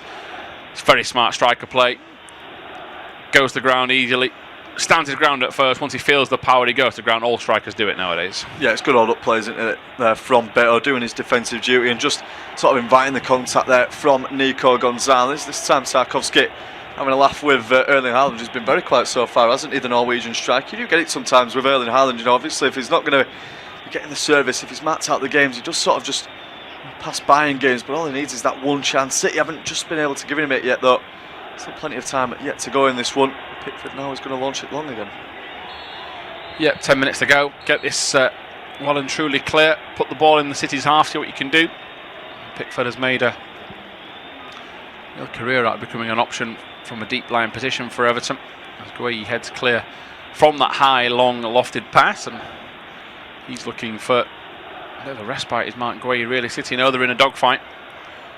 I think they felt for a large period that Everton were not up to their standards, but the action has been in City's half the last 10 minutes. 41% inside City's third, 43 at halfway, only 16% in Everton's third of the pitch. So an absolute role reversal for the first 25 minutes. Fair play to David Moyes' men. They've hung in like a boxing match when they're on the ropes. They're getting blow after blow, but they've not gone down. No, they haven't. And you mentioned, didn't you, that City probably needed an early goal in this one just to sort of settle it all down. The longer it went without a City goal, the more they'd get desperate, the more it would favour Everton, who'd be able to hit them on the break as well. As City look to move up past the halfway line now. Here is Gonzalez driving past Dewsbury Hall a bit too easily. Here's Cherki out to Semenyo. Need to put a bit of extra juice in this attack to City. Garner tried to get back alongside Semenyo. Here is Nunez inside to Gonzalez. Semenyo waits for Nunez's inside run, gets it. Now he'll try and lay it towards him. Cutback was on towards Cherky, but it hits Garner. It'll be behind for a corner. 36 minutes gone. Goalless, Josh. Yeah, might be a chance though for City. They're so eager to take these set pieces quickly as well. Can see Cherky sprinting over to try and take it short. In the end, he's not going to be able to do so. They're going to have to swing it straight into the area. It's going to be tough for Man City to do, Everton, with the set pieces. You feel it's in one area of the pitch where Everton are a little bit better. They've got such a good height in their team, like Tarkowski, Keane, O'Brien as well. Lots of great tall players. Beto as well can do a job at the back, but in it comes now from Silva. He's gone near post. I know he hasn't gone all the way to the far post. Pickford, he's gone very close to the frame of the goal. Pickford punches it clear. Cherky stopped by Dewsbury Hall. Nunez picks it up. Played out to the wing. It's a risky pass towards Njai, and Bernardo Silva was the target, but Njai gets across at the last minute to stop it. Thumbs up and a big cheer from everybody in Everton colours inside the ground. And now is Nunez towards Bernardo Silva. Back towards Donnarumma. Guehi's making an angled run. So is Kusanov. And it is the latter that gets it into the feet of Cherky. And he's looking for a way through. Just pops it towards Bernardo Silva. Cherky gets stopped by Erugbundum. Frustration that for the Frenchman. Erugbundum will think they'll be trying to get away from trouble, but he gets caught. Here's Gonzalez. Cherky was trying to make an advancing run, but again, the hard work from Erugbundum. He's done well. Yes, he gave the ball away, but it's his extra pressure defensive that's pushed City back to halfway. And Gonzalez to Nunez. And Everton are certainly getting a lot more joy. They get, I think, closer to the ball. City were playing it that quickly earlier. There was no ability to press, but they've upped their levels a little bit of Everton. Here's Doku. Runs inside roll. I thought that was a foul. Rolls into the ball from behind and clip the standing leg as Kusanov races across, just dispossesses Beto. Like taking candy from a baby, that, as Nunez gets away from roll as well, and now fires it forward over the top, but there's another aimless pass. And City, of all teams, are being forced into these long balls to Pickford. Yeah, it's much more of a contest now, isn't it? Everton have just been able to sort of match City. They've kept Doku quiet as well, and O'Reilly, they've not been able to get the ball to them as much. Man City, in recent times of this half, Doku was having pretty much the freedom of the old pitch over on that left side. He was coming up against O'Brien one-on-one time and time again. They've just managed to get to grips with it as well, and it's no surprise to see that City haven't really created any big chances in the meantime. They had that corner there with Bernardo Silva. It was a good delivery, but Pickford equal to it. It's 6 minutes left to go in the first half. City attacking again though now. Yeah, towards Doku from O'Reilly. Doku tried to get past O'Brien. He has done. Towards Cherky. Smashes it over the bar. Coming in at a decent angle.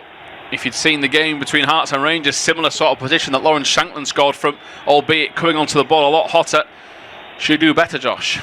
I think he should, for a player like Ryan Cherky. I mean, the ball is bouncing. It's not an easy chance by any means there for the former Lyon man. Looks pretty annoyed though with his effort from his reaction. Yeah, definitely wanting to do better than that. I mean, he sent that one way into the stands. It's not even close in the end. Pickford barely threatened by it.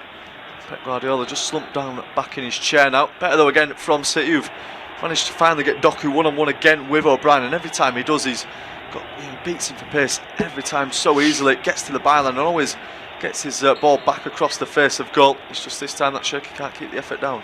Semenyo bounces off Nikolenko. Needs to keep going here, Semenyo. He needs a bit of help though. He's having to go alone. He's gone past inside Cherky, gone past Garner. Semenyo's trying to stay on side. Cherky's gone alone. Can he get the ball back inside? Still going. Nikolenko's got back goal side, but the pass from Cherky is poor. He apologises as they've recycled it to Doku. The referee's in Gonzalez's way, and it's back across to Doku. What a chance that was. Garner going hell for leather to try and stop Semenyo, and he missed the ball. And I think the return pass back to Semenyo was the better option. Cherky just tried to keep it for too long. Guehi towards O'Reilly.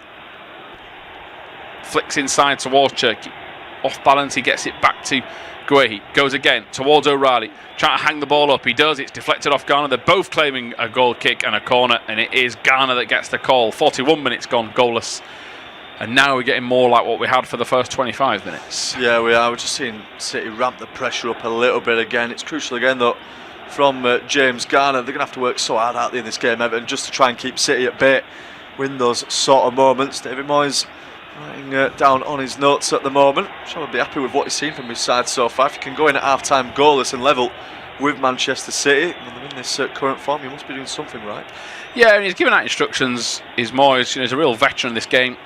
and he's tried to organise his group. And I think, to have that 10-minute spell will give them a real lift. It's important they go in at 0-0 at the very least, though, because they'll be then just a little bit down in the dumps, I think, if they concede when they've had that little bit of joy. But there's nothing wrong with their performance so far. It's been really competitive. Yeah, it really has, and it's what we've seen from Everton this season, isn't it? It's why they're in that conversation for European football. All right, the last 3 games haven't quite gone as well as they wanted. 2 last-minute winners as well that they've conceded, both to one to their biggest rivals, and the other one against relegation-threatened West Ham. So it's been disappointing, but what a way to bounce back. If they can get a good result against Manchester City, it might just springboard them. Yeah, Doku from O'Reilly again. Those two need to keep playing each other in. It's Semenyo's dummy to Cherki. Cherki's trying to get past inside. It's coming back to Doku. Doku, though, decides to dummy. Didn't need to. It might fall to Doku again. He will. Semenyo turns, tries to get it to Haaland. The Ghanaian skips away. Bernardo Silva on the edge of the box, floats it to Cherki. Mikalenko's coming to close him down. Cherki running towards goal. Couple of step overs to Doku. Someone's got to pull the trigger for City. Doku is the man that does! And it's into the top corner. Ryan Cherki will lay off the ball to the Belgian. And that's a moment of brilliance from Jeremy Doku. Everton 0, Manchester City 1. What a goal that is from Jeremy Doku. He's been the best player on the pitch, hasn't he, in this first half. He's been threatening a moment like that for some time. I thought he'd sort of blown the original chance. It comes towards him and he seemed in 2 minds about whether he wanted to shoot or try and take another touch. This time, though, he's only got one thing on his mind. He curls it for that top corner. It's an absolutely brilliant goal from the Belgian international. 3rd Premier League goal of the season. And it was the one that he scored against Chelsea in recent times. Once again, Cherki's at the heart of it, brings it down fantastically. And you're thinking as Doku receives this, there might be too many bodies in the way. And what a strike that is to beat Jordan Pickford. Going to take something special to beat the Everton goalkeeper from that sort of range. And Doku just about finds it. It's in it's as much in the top corner as you can get. And it's a wonderful goal from Man City. Oh, it's a peach, isn't it? It is exquisite. It couldn't, as you say, Josh, really well said. If you could draw a postage stamp and put the ball through it, that's in. Garner will be very annoyed at himself. He's allowed him to turn onto his left foot. I know Jeremy Doku's right-footed, but the goal's to the left, and he's allowed him to cut in and have a better angle at it. And you could tell by his reaction that he was annoyed at himself. 0-1. What I was just saying then a minute ago, how important it is that they go in 0-0 Everton. As Njai tries to get away, up to Cherki it goes. But yeah, frustrating that they've got to try and keep going though, plugging away. It might really open up the match though, the fact that they've done what they've done here. Got themselves in front, City. Everton, of course, as we say, Josh, are fighting for Europe. They're fighting for pride. They're at home. They're not going to try and lie down here. But it might just relax City to the point where if they've been dominant for 75% of this half, as O'Reilly's just been caught on the ball. If City relax, it could get much worse. This as Doku gets back, so does O'Reilly. There's a flag up by the linesman. I think it's a City free kick, and they've defended it well. And the work rate of both teams has been very good. You can't say that neither team have slackened off. Yeah, it's been great to watch, hasn't it, from that standpoint. Both teams, going absolutely all out for it. You just feel there for Everton because they have held out really well for most of the first half. City have looked in good form as well. It's not like City have played badly or lacked ideas. They've looked at the most dangerous selves, and in the end they've just been done by a fantastic goal from Jeremy Doku. That is what happens though when you allow them just that time and space on the edge of the box to get the shot away. That half a yard, that's all they need, those City players. They've taken it brilliantly. Haaland heading it behind him. Doku could be onto it. Yeah, it's challenge from Tarkowski. Doku goes to the ground. He's claiming he's been caught, and the referee's going to give a yellow card. Tarkowski, this will be checked for a red, you'd feel, from VAR. But of course, with the yellow card given, it's very hard to overturn it. Doku, he's writhing around in pain on his right leg. It's Michael Keane, actually, should I say, not Tarkowski. My apologies. So, is this a legitimate challenge? Is it worthy of a red? It's close. I think that's a yellow. Yes, he hasn't got much of the ball. He sort of dives past it, Keane. And he does catch him, but it's not high. Yeah, I think it's a yellow card. I think it's the right decision there from Michael Oliver. He's not gone recklessly into that tackle. His feet are sort of on the floor. I mean, Doku's still in a lot of pain, and it is being checked by VAR. Doku doesn't get the touch, and King goes in. It's when you say not reckless, I know what you're trying to say, but I know what you're trying. I think that's fine. In terms of I know what you mean. He hasn't gone to do him. I think the term reckless is a bit on the fence with this. Remarkably, this is his first yellow card of the season, by the way. He's a centre half. It's just because of how fast he's going across. That's what makes it look worse. Yeah, I sort of mean when I say not reckless, he's not sort of gone in off the floor with 2 feet or anything like that. It's not It's not a malice challenge or anything like that. Doku will still probably tell you otherwise. The pain is in. I think the issue is obviously in the modern. If that's 10 years ago, people are on their feet and praising the fact he's put his challenge in.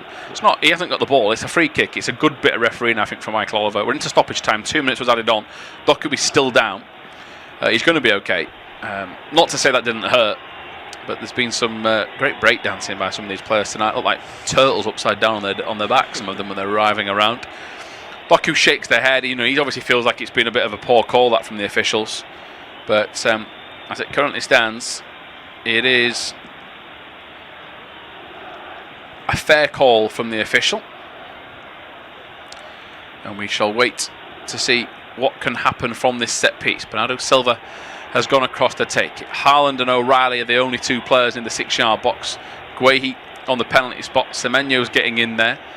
Now Gonzalez is pushing further forward. Cherki really should be told to go a bit closer to Silva to get the knockout, as it's towards Guehi from Silva, heading towards goal. Deflection, Pickford keeps it alive, and now they'll look to spring an attack. City are making their way back towards their own penalty area, as Pickford shaped to give that ball away. Great goalkeeping. Dummies to the left centre half, forces Semenyo to rush in, and then just lofts it over his head towards Mikolenko. I mean, if that can start something, great news. But they've given the ball away. Doku's been allowed to come back on, and he's sprinting inside. Still got it, Doku. Goes to ground from Irogbundum, and another challenge from him. Now Semenyo's going to be quick. Irogbundum gets bounced off the ball. The referee has given a free kick, has he? Doku is still down. I don't think there's anything in this. I thought the referee should have played on, but Michael Oliver is looking across. Has he just given half-time? I'm not 100% sure. He's pointing at a few thistles. That is half-time. There's a lot of confusion. There's no confusion at the goal and the goal scorer. Jeremy Doku's wonder goal makes it Everton 0, Man City 1 at the break.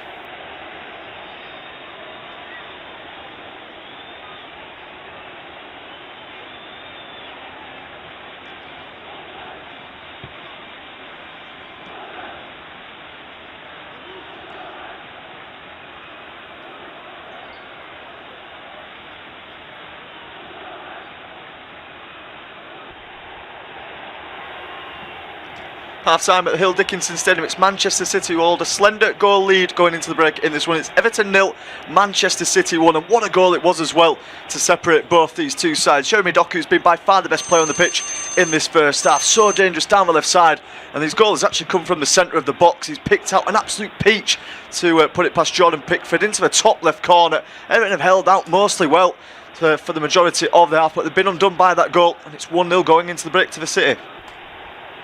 Half-time at the Hill Dickinson Stadium. It's Manchester City who hold a slender goal lead going into the break in this one. It's Everton 0, Manchester City 1, and what a goal it was as well to separate both these two sides. Jeremy Doku's been by far the best player on the pitch in this first half. So dangerous down the left side, and his goal has actually come from the centre of the box. He's picked out an absolute peach to put it past Jordan Pickford into the top left corner. Everton have held out mostly well for the majority of the half, but they've been undone by that goal, and it's 1-0 going into the break to the City. Half-time at the Hill Dickinson Stadium. It's Manchester City who hold a slender goal lead going into the break in this one. It's Everton 0, Manchester City 1, and what a goal it was as well to separate both these two sides. Jeremy Doku's been by far the best player on the pitch in this first half. So dangerous down the left side, and his goal has actually come from the centre of the box. He's picked out an absolute peach to put it past Jordan Pickford into the top left corner. Everton have held out mostly well for the majority of the half, but they've been undone by that goal, and it's 1-0 going into the break to the City. Half-time at the Hill Dickinson Stadium. It's Manchester City who hold a slender goal lead going into the break in this one. It's Everton 0, Manchester City 1, and what a goal it was as well to separate both these two sides. Jeremy Doku's been by far the best player on the pitch in this first half. So dangerous down the left side, and his goal has actually come from the centre of the box. He's picked out an absolute peach to put it past Jordan Pickford into the top left corner. Everton have held out mostly well for the majority of the half, but they've been undone by that goal, and it's 1-0 going into the break to the City. Half-time at the Hill Dickinson Stadium. It's Manchester City who hold a slender goal lead going into the break in this one. It's Everton 0, Manchester City 1, and what a goal it was as well to separate both these two sides. Jeremy Doku's been by far the best player on the pitch in this first half. So dangerous down the left side, and his goal has actually come from the centre of the box. He's picked out an absolute peach to put it past Jordan Pickford into the top left corner. Everton have held out mostly well for the majority of the half, but they've been undone by that goal, and it's 1-0 going into the break to the City.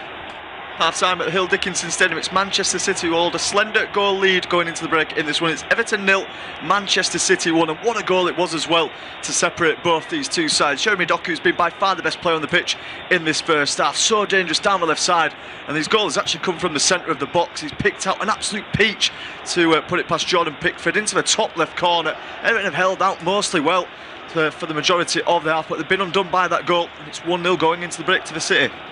Half-time at the Hill Dickinson Stadium. It's Manchester City who hold a slender goal lead going into the break in this one. It's Everton 0, Manchester City 1, and what a goal it was as well to separate both these two sides. Jeremy Doku's been by far the best player on the pitch in this first half. So dangerous down the left side, and his goal has actually come from the centre of the box. He's picked out an absolute peach to put it past Jordan Pickford into the top left corner. Everton have held out mostly well for the majority of the half, but they've been undone by that goal, and it's 1-0 going into the break to the City. Half-time at the Hill Dickinson Stadium. It's Manchester City who hold a slender goal lead going into the break in this one. It's Everton 0, Manchester City 1, and what a goal it was as well to separate both these two sides. Jeremy Doku's been by far the best player on the pitch in this first half. So dangerous down the left side, and his goal has actually come from the centre of the box. He's picked out an absolute peach to put it past Jordan Pickford into the top left corner. Everton have held out mostly well for the majority of the half, but they've been undone by that goal, and it's 1-0 going into the break to the City. Half-time at the Hill Dickinson Stadium. It's Manchester City who hold a slender goal lead going into the break in this one. It's Everton 0, Manchester City 1, and what a goal it was as well to separate both these two sides. Jeremy Doku's been by far the best player on the pitch in this first half. So dangerous down the left side, and his goal has actually come from the centre of the box. He's picked out an absolute peach to put it past Jordan Pickford into the top left corner. Everton have held out mostly well for the majority of the half, but they've been undone by that goal, and it's 1-0 going into the break to the City. Half-time at the Hill Dickinson Stadium. It's Manchester City who hold a slender goal lead going into the break in this one. It's Everton 0, Manchester City 1, and what a goal it was as well to separate both these two sides. Jeremy Doku's been by far the best player on the pitch in this first half. So dangerous down the left side, and his goal has actually come from the centre of the box. He's picked out an absolute peach to put it past Jordan Pickford into the top left corner. Everton have held out mostly well for the majority of the half, but they've been undone by that goal, and it's 1-0 going into the break to the City. Half-time at the Hill Dickinson Stadium. It's Manchester City who hold a slender goal lead going into the break in this one. It's Everton 0, Manchester City 1, and what a goal it was as well to separate both these two sides. Jeremy Doku's been by far the best player on the pitch in this first half. So dangerous down the left side, and his goal has actually come from the centre of the box. He's picked out an absolute peach to put it past Jordan Pickford into the top left corner. Everton have held out mostly well for the majority of the half, but they've been undone by that goal, and it's 1-0 going into the break to the City.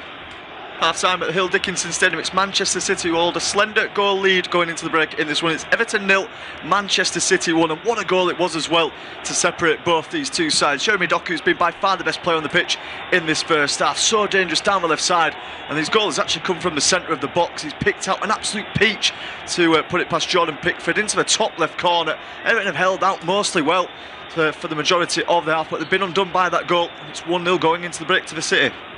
Half-time at the Hill Dickinson Stadium. It's Manchester City who hold a slender goal lead going into the break in this one. It's Everton 0, Manchester City 1, and what a goal it was as well to separate both these two sides. Jeremy Doku's been by far the best player on the pitch in this first half. So dangerous down the left side, and his goal has actually come from the centre of the box. He's picked out an absolute peach to put it past Jordan Pickford into the top left corner. Everton have held out mostly well for the majority of the half, but they've been undone by that goal, and it's 1-0 going into the break to the City.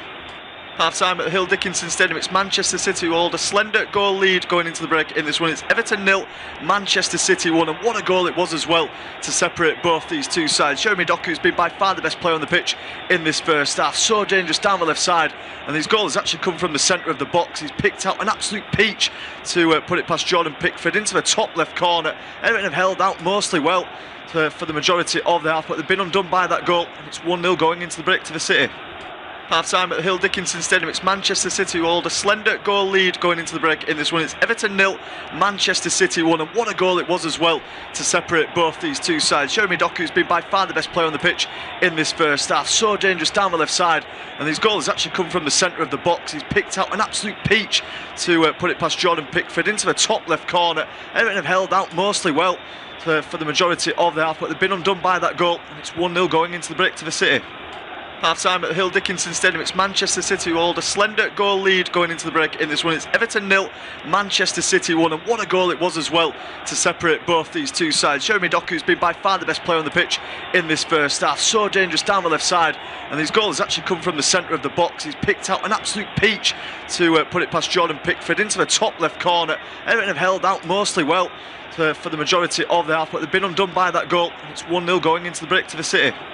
Half-time at the Hill Dickinson Stadium, it's Manchester City who hold a slender goal lead going into the break in this one. It's Everton 0, Manchester City 1, and what a goal it was as well to separate both these two sides. Jeremy Doku's been by far the best player on the pitch in this first half. So dangerous down the left side, and his goal has actually come from the centre of the box. He's picked out an absolute peach to put it past Jordan Pickford into the top left corner. Everton have held out mostly well for the majority of the half, but they've been undone by that goal, and it's 1-0 going into the break to the City.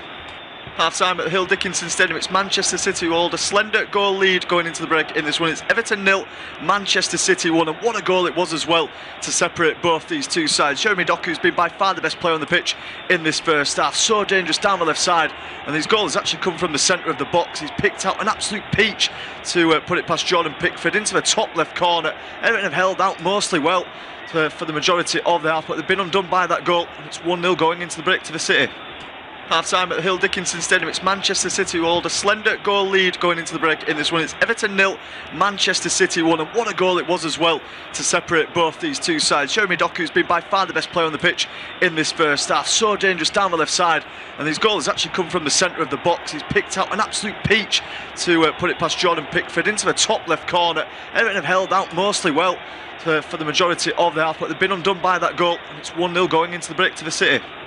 Half-time at the Hill Dickinson Stadium, it's Manchester City who hold a slender goal lead going into the break in this one. It's Everton 0, Manchester City 1, and what a goal it was as well to separate both these two sides. Jeremy Doku's been by far the best player on the pitch in this first half. So dangerous down the left side, and his goal has actually come from the centre of the box. He's picked out an absolute peach to put it past Jordan Pickford into the top left corner. Everton have held out mostly well for the majority of the half, but they've been undone by that goal, and it's 1-0 going into the break to the City.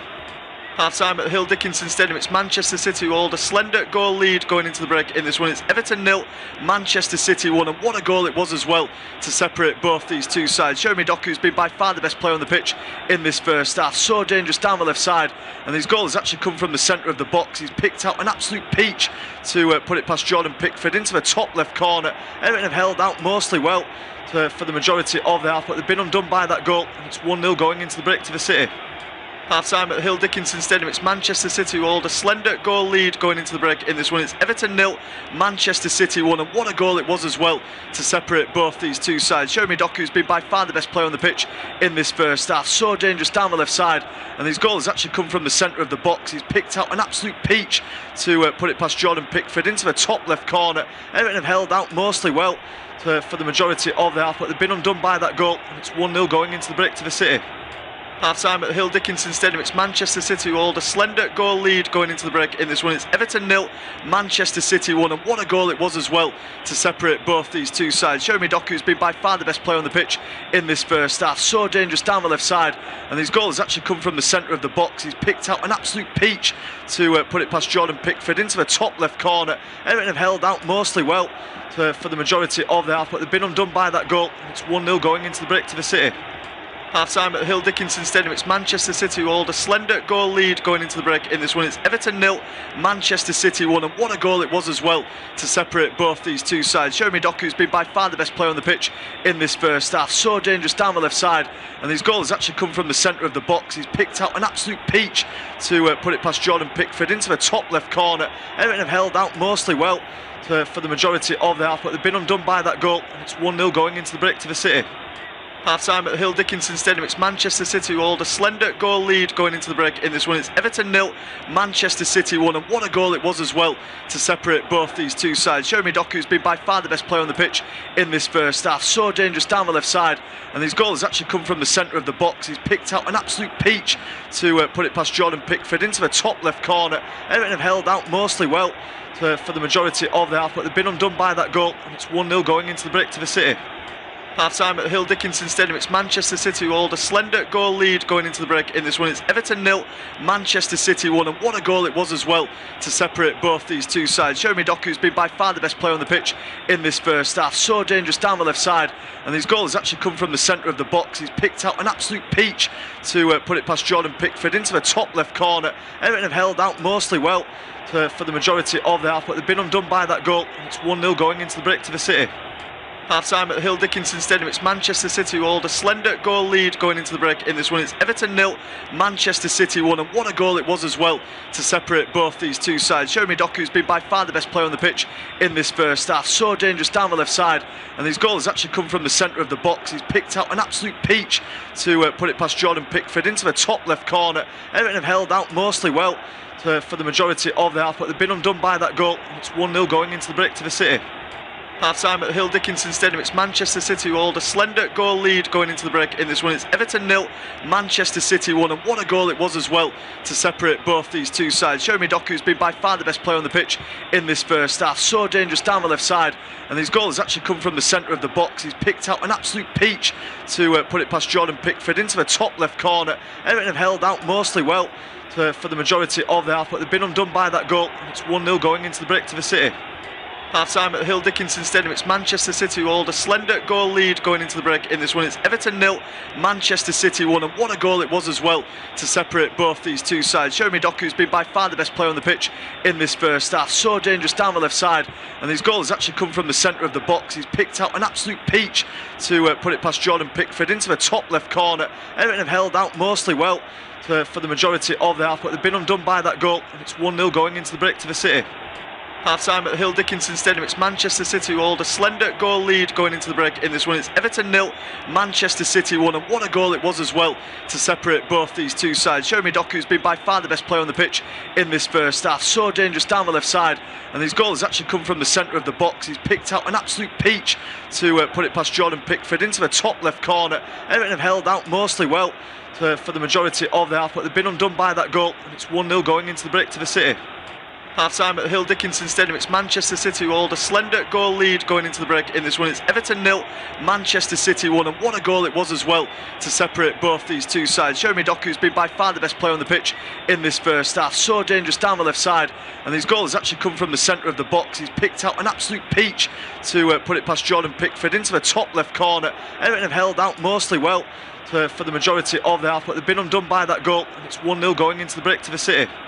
Half-time at Hill Dickinson Stadium. It's Manchester City who hold a slender goal lead going into the break in this one. It's Everton 0, Manchester City 1, and what a goal it was as well to separate both these two sides. Jeremy. Well, it's a very warm welcome back to this independent unofficial off-tube studio commentary of this Premier League match between Everton and Manchester City. We're just about back underway for the second half on Merseyside. Manchester City have had a good start to it as well. They've immediately won themselves a corner. Ryan Cherky getting in down the right-hand side and just playing it off of Vitaly Mikalenko in the end to say another corner right at the start of his second half, looking to start fast. They've taken it quickly, of course. 1-0 up going into this second half. That goal from Jeremy Doku, the difference between the two sides. What a goal was as well from the Belgian international. Cherky now just by the touchline. City did take that corner shot, but they've eventually moved it towards the Frenchman. Now here's Silva on the edge of the box, lining up the strike as well. It's deflected. Might fall for O'Reilly, who can't quite get the effort off in the end. There's a few players in the way of him. It just stops England international from being able to find the bottom corner. A fast start though from Pep Guardiola's team in this second half. It's still myself, Joshua Maker, alongside me, Tom Hill, taking you through this one. And Tom, Everton battled well for the majority of that first half. It was just undone in the end by a spectacular goal from Jeremy Doku. Yeah, they can build on that and get more of a footprint in the game from the first 5 minutes of this second half. They've got a chance. It took them too long in the first half to get going. City, though, with a second could kill the tie. And the way they've started it, they look like they mean business. So I'm expecting a fiery start from both, Josh. Yeah, it's going to Pickford now on the ball. There's no changes at the break for either side, so they're still as they were. For Everton, it's Pickford in goal, back four of O'Brien, Tarkowski-Keane, who's on a yellow card, and then it's Mikalenko at left back. It's Garner and Irubunam in the midfield with Dewsbury Hall, Rowland and Jai in behind. Beto, who's the starting striker for Man City. Donnarumma in goal, back four of Nunes, Kusanov, Gay and O'Reilly. Silva and Gonzalez in the midfield. A break off though, could be a chance for Everton now down the other end. Beto's into the penalty area, and what a tackle that is from Mark Guay. Just about recovers and gets in the way of the Everton striker's effort. It's a really good response there from Everton, who nearly just went 2-0 down at the start of the second half, but Beto just couldn't quite get his effort. No, it was a good ball, good inside pass. I thought everything Everton did was good. It's just the issue is the defending was better, but much more of that. A lot more direct as well. They found a gap in the middle. Dewsbury Hall with a really nice pass, well weighted. The way he's defending is just simply too good. Yeah, the attack for Manchester City is Semenyo, Cherki and Doku, who's the goal scorer, of course, in behind Erling Haaland, who's been quiet so far. As Beto now, it's another chance to hold the ball up. He takes it wide, and the flag's gone up there for an offside. Gay with a tackle anyway, which would have been a throw-in. However, the flag is up against the Everton striker. 2.5 minutes into the second half at the Hill Dickinson, and it's exactly what we want to see, really. It's a fast start. I've seen the replay. It's very tight there between Beto. It's Kusanov eventually, who appears to be playing him offside. However, it's quite close from that angle, and not given the chance to take themselves a throw-in. Beto's just left one in there on Matt Gray. That's a pretty needless yellow card for the Everton striker to pick up. Gay just had possession at the back there, and Michael Oliver not having any of that. Beto becomes the second Everton man to go into the book. He just he's done it a few times tonight, hasn't he? He's tried to show a bit of power and, I guess, aggression, but he's really just late and needless. There's no need for it, and that's why he's being punished. Yeah, Manchester City currently going at 3 points off of Arsenal again after the Gunners played 2 games. City do have still another game in hand. That'll be against Bournemouth away though as well, so that's another tough game for them. Bournemouth themselves looking to get into the European positions. Better though, third yellow card of the season. City now down the other end. Semenyo, sliding tackle from James Garner is a brilliant one. Semenyo has stayed down as a result of it, but it was a clean tackle, and Michael Oliver realises that. Semenyo's actually holding his head as a result of it, so he's going to have to stop the game just for the time being. I think Everton will be too unhappy about that one, seeing so they were penned in towards their own defensive third. But Semenyo does have a slight problem at the moment. I think he got landed on. I think he got a knee or a boot to the face by Mykolenko. Mykolenko saying he was fouled by Semenyo, which I think he was. The issue is Semenyo felt he was fouled from behind. It's a bit of a pile-up, really. And I think he's just been landed on awkwardly, Semenyo. Yeah, it's Mykolenko's knees, and it just goes into his head there, so you can see why he's maybe just feeling the after effects of it. So a stoppage in play. I mean, too many injuries really so far in this game. Doku picked up a little bit of one after a heavy tackle from Michael Keane. Might have incurred some debate amongst fans over where it was a red card. I think the yellow was just about right in the end. It's one of those where it's sort of in between, isn't it really? Maybe an orange card would be the best description for it, but Everton still have got 11 men on the pitch as the cameras focus in on John Stones. Of course, came from Everton all those seasons ago. Big money fee. He's always been able to stay fit for Manchester City, but still been a fantastic defender for them. Announced last week he would be leaving the club in the summer. Sure, there'll be plenty of teams vying for his signature if they can keep him fit. Semenyo is still down on the deck at the moment, just having his head and neck tested out by the club doctors. Concussion protocol we're going to have to be applied here. This would be a blow though for Manchester City if they were to lose Semenyo. Yeah, I mean, it's going to be really frustrating for them, isn't it? I don't know if I didn't see enough contact on the actual challenge to warrant him staying down. This is not me saying that he's feigning it or that they're milking it a little bit. Far from it, because sometimes these incidents can be a little bit innocuous. You don't see the full contact, but it didn't seem to be enough of a blow. I don't know whether they're just maybe feeling the effects of it a little, but yeah, they are checking it. The issue is it's the third member of staff on that would give you a bit of a slight worry. They're talking across with the microphones. He's holding the side of the temple. I think they're claiming he's going to be okay. Rather than an actual concussion blow, he's almost looking like a whiplash, impact blow, like he's stretching the neck out a little bit, but he isn't walking to the dugouts, he's walking the other way, so I think he's coming back. Yeah, he's back jogging as well now as he makes his way over towards the halfway line. Game is back underway though at the Hill Dickinson, and Everton have got possession. It's with Mykolenko, just moving inside. City playing with 10 men for the time being before Michael Oliver eventually gives Antoine Semenyo the go to come back onto the field, so we'll just have to watch that one. The City medical team, ball floated forward from Everton, but it's the away side who get it on the floor. Almost a chance for Everton. They've got the ball back actually. It's Dewsbury Hall on the edge of the area, going for goal as well. Too much under it though there from the former Leicester man. Donnarumma happy to see it rise over his crossbar. It's Dewsbury all taking the shot, but not quite finding the target. Yeah, I think Cherky, he's got to be held accountable there. He was moaning in the first half at people not passing in the ball quick enough. That's just a really lazy pass back into midfield, and that's what Everton have managed to do in this first, the second 20 minutes of the first half. They were able to get City to pass it into channels and passing lanes that were not on, and just force errors a bit quicker. Got to keep doing that.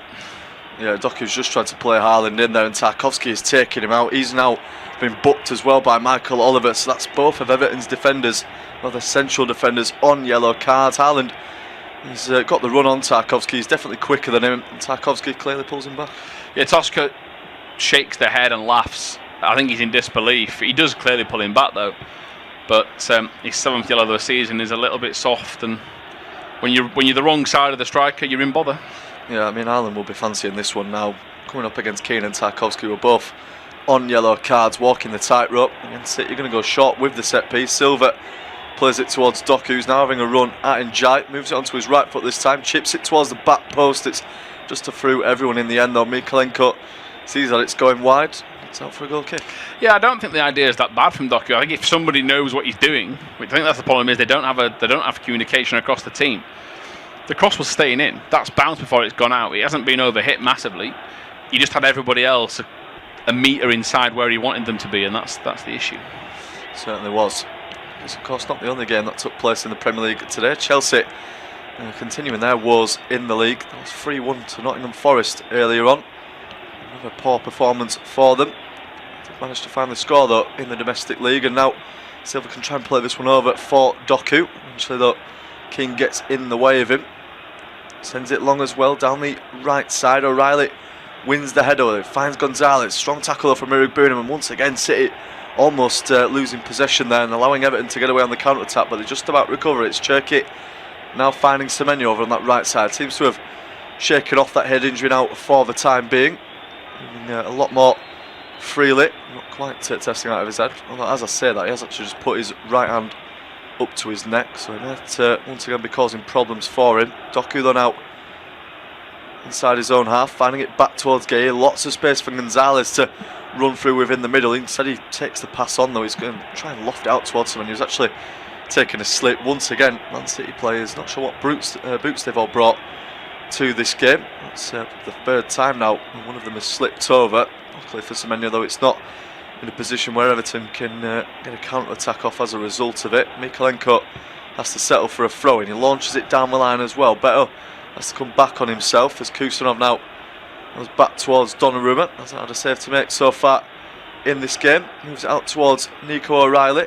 Despite that though, Everton have still battled well and have made it a decent contest, despite City looking to dominate. Not the greatest pass out of defence there from Mark Guay. It's gone straight out for a throw, which O'Brien wants to take quickly. There's no options though for the time being before he eventually finds Roll. 10 minutes into the second half, still Everton 0, Manchester City 1.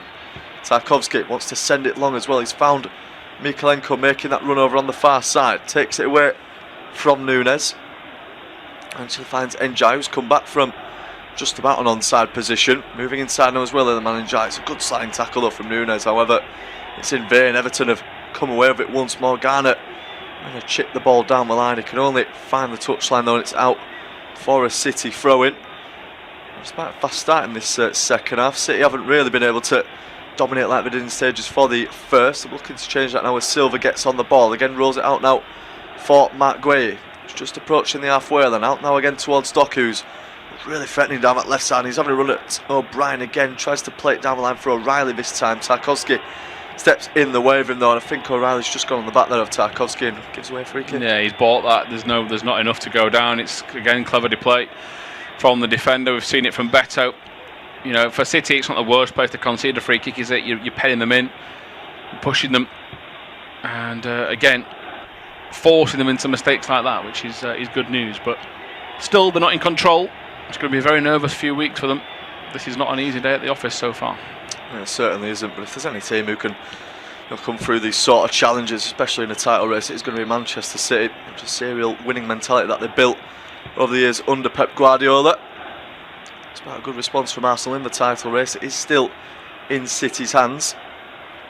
O'Brien now is going to take this throw in. It's back towards Tarkowski. Of course, City will be thinking about goal difference. They're just marginally worse off than Arsenal at the moment. That's that win for the Gunners at the weekend over Fulham. Dewsbury now has it up against Kusanov. He's done really well to get round him as well. Dewsbury still going before Kusanov recovers it. He sticks a foot in, and Everton want a free kick. They're not going to get it though. City play on the counter-attack now. Haaland trying to drive forward. Burnham can't bring him down. He's still going. Is Erling Haaland. Eventually finds it out towards Doku before being slid. Play continues though. Doku moves it onto his right foot. Just quite decide where he wants to go in the end. Everton have got players back to defend this one. Gonzalez needs to be careful. He's got Beto approaching him from behind, but he's kept hold of the ball. It's now with Bernardo Silva moving up inside as well, and showing the inside route by the Everton players before. Now it's with Doku. Gueye across towards Gonzalez. It's starting to look a bit more like what we saw for the majority of the first half, where Everton just penned in on the edge of their own box. Semenyo now having a run at Mykolenko. There's a bit of a push from Mykolenko, but Semenyo still keeps on going before Njai comes back to help his defender. That's good play there from Njai. In fact, no, it's not. It's not good out of play. Just let it go out for a goal kick. City have kept it in though. They're all the way back with Matt Gueye. Now Silva again. 13 minutes gone in the second half. Still 1-0 to Manchester City. That's a poor pass there. A collector's item from Bernardo Silva. Under not really any pressure, and stands up on different wavelengths to his team and puts the ball out of play. Yeah, really poor. I do wonder if either Dewsbury Hall or Garner were going to get booked there for a late lunge on Haaland. I thought it was really late and risky. Now, whether the referee's going to suggest he had a better view and it was a slip, he might get away with it. It looks like he has, but yeah, very, very risky through the back of Haaland in that original counter-attack. Back now towards Jordan Pickford. Everton playing out from the back, but they need to be careful. They've got some pressure on them before Tarkowski sends it long. Gay meets it unopposed. Gonzalez with a risky pass back towards Nunes, but they've recovered nicely, and that's a wonderful turn from Nico Gonzalez. Sliding tackle comes in from Burnham, but City still play on with Cherki. Again now over towards Doku. Wants to get one-on-one with O'Brien. He's forced back towards Cherki though. Semenyo almost free at the back post. He holds onto it though, the Frenchman, before releasing Bernardo Silva. Doku now again for Cherki. City just opting for possession now inside the Everton half as we approach the hour mark at the Hill Dickinson. Gueye marauding forward down the left wing. Might go on his own. Still going, Matt Gueye. It's a good ball as well in towards the box for Silva. Lays it back towards Cherki. And onto his right foot. It's brilliant though from James Garner, who just about dispossessed him. He releases Dewsbury. He's brought down, but Everton are going to play on. Njai finds Beto. Might be a yellow card. One of the players there. This is good football from Everton, and Njai still going out towards the box. He's wanting the run to be made out of him. Njai goes on his own. Donnarumma makes the save to his right. Not the most convincing from the Italian, and that might just gee up the crowd at the Hill Dickinson Stadium. Iliman Njai getting the shot in on the edge of the area. Donnarumma down to his right and beats it away. Paul, Josh, in terms of City's defending, they just stood off. Just said to him, come on, keep running. I mean, why would you let Iliman Njai, of all people in this Everton team, run towards your edge of your box and shoot? Really risky defending from City. This is far from over this game. It's got a great half an hour to come.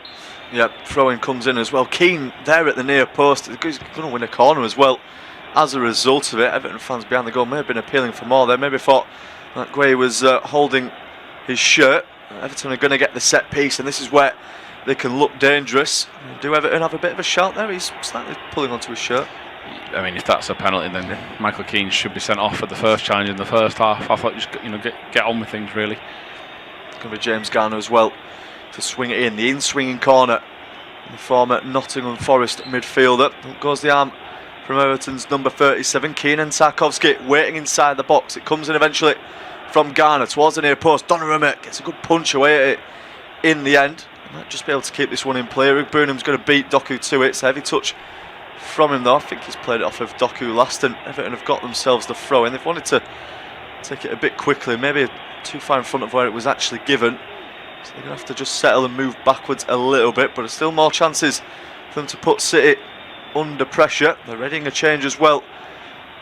Our Everton, Tieno Barrett has been prepped to come on, started in that last game against West Ham before making way for Beto for this one. That is a terrible throw in, but it's somehow found the head of Michael Keane. It's bouncing around in the box before it eventually comes off of Roll last, and Bernardo Silva can get that one clear. It's now Doku's trying to race away from Man City as well, bundled over by Dewsbury Hall. Surely will be a free kick to City as well, but That was sort of a task failed successfully moment there from Mykolenko. Yeah, I mean, when you throw the ball as badly as that, I think everyone on the pitch is shocked at the quality that you almost get something out of it by sheer surprise. But yeah, I just got a really nervous moment for Man City in this. I mean, I know that they beat Burnley 1-0 the other week, but Burnley were no match for them. Should have been 4 or 5. This is cagey. They need more of a grip on the game. And I think Everton are trying to strike while the iron's hot and get another striker on.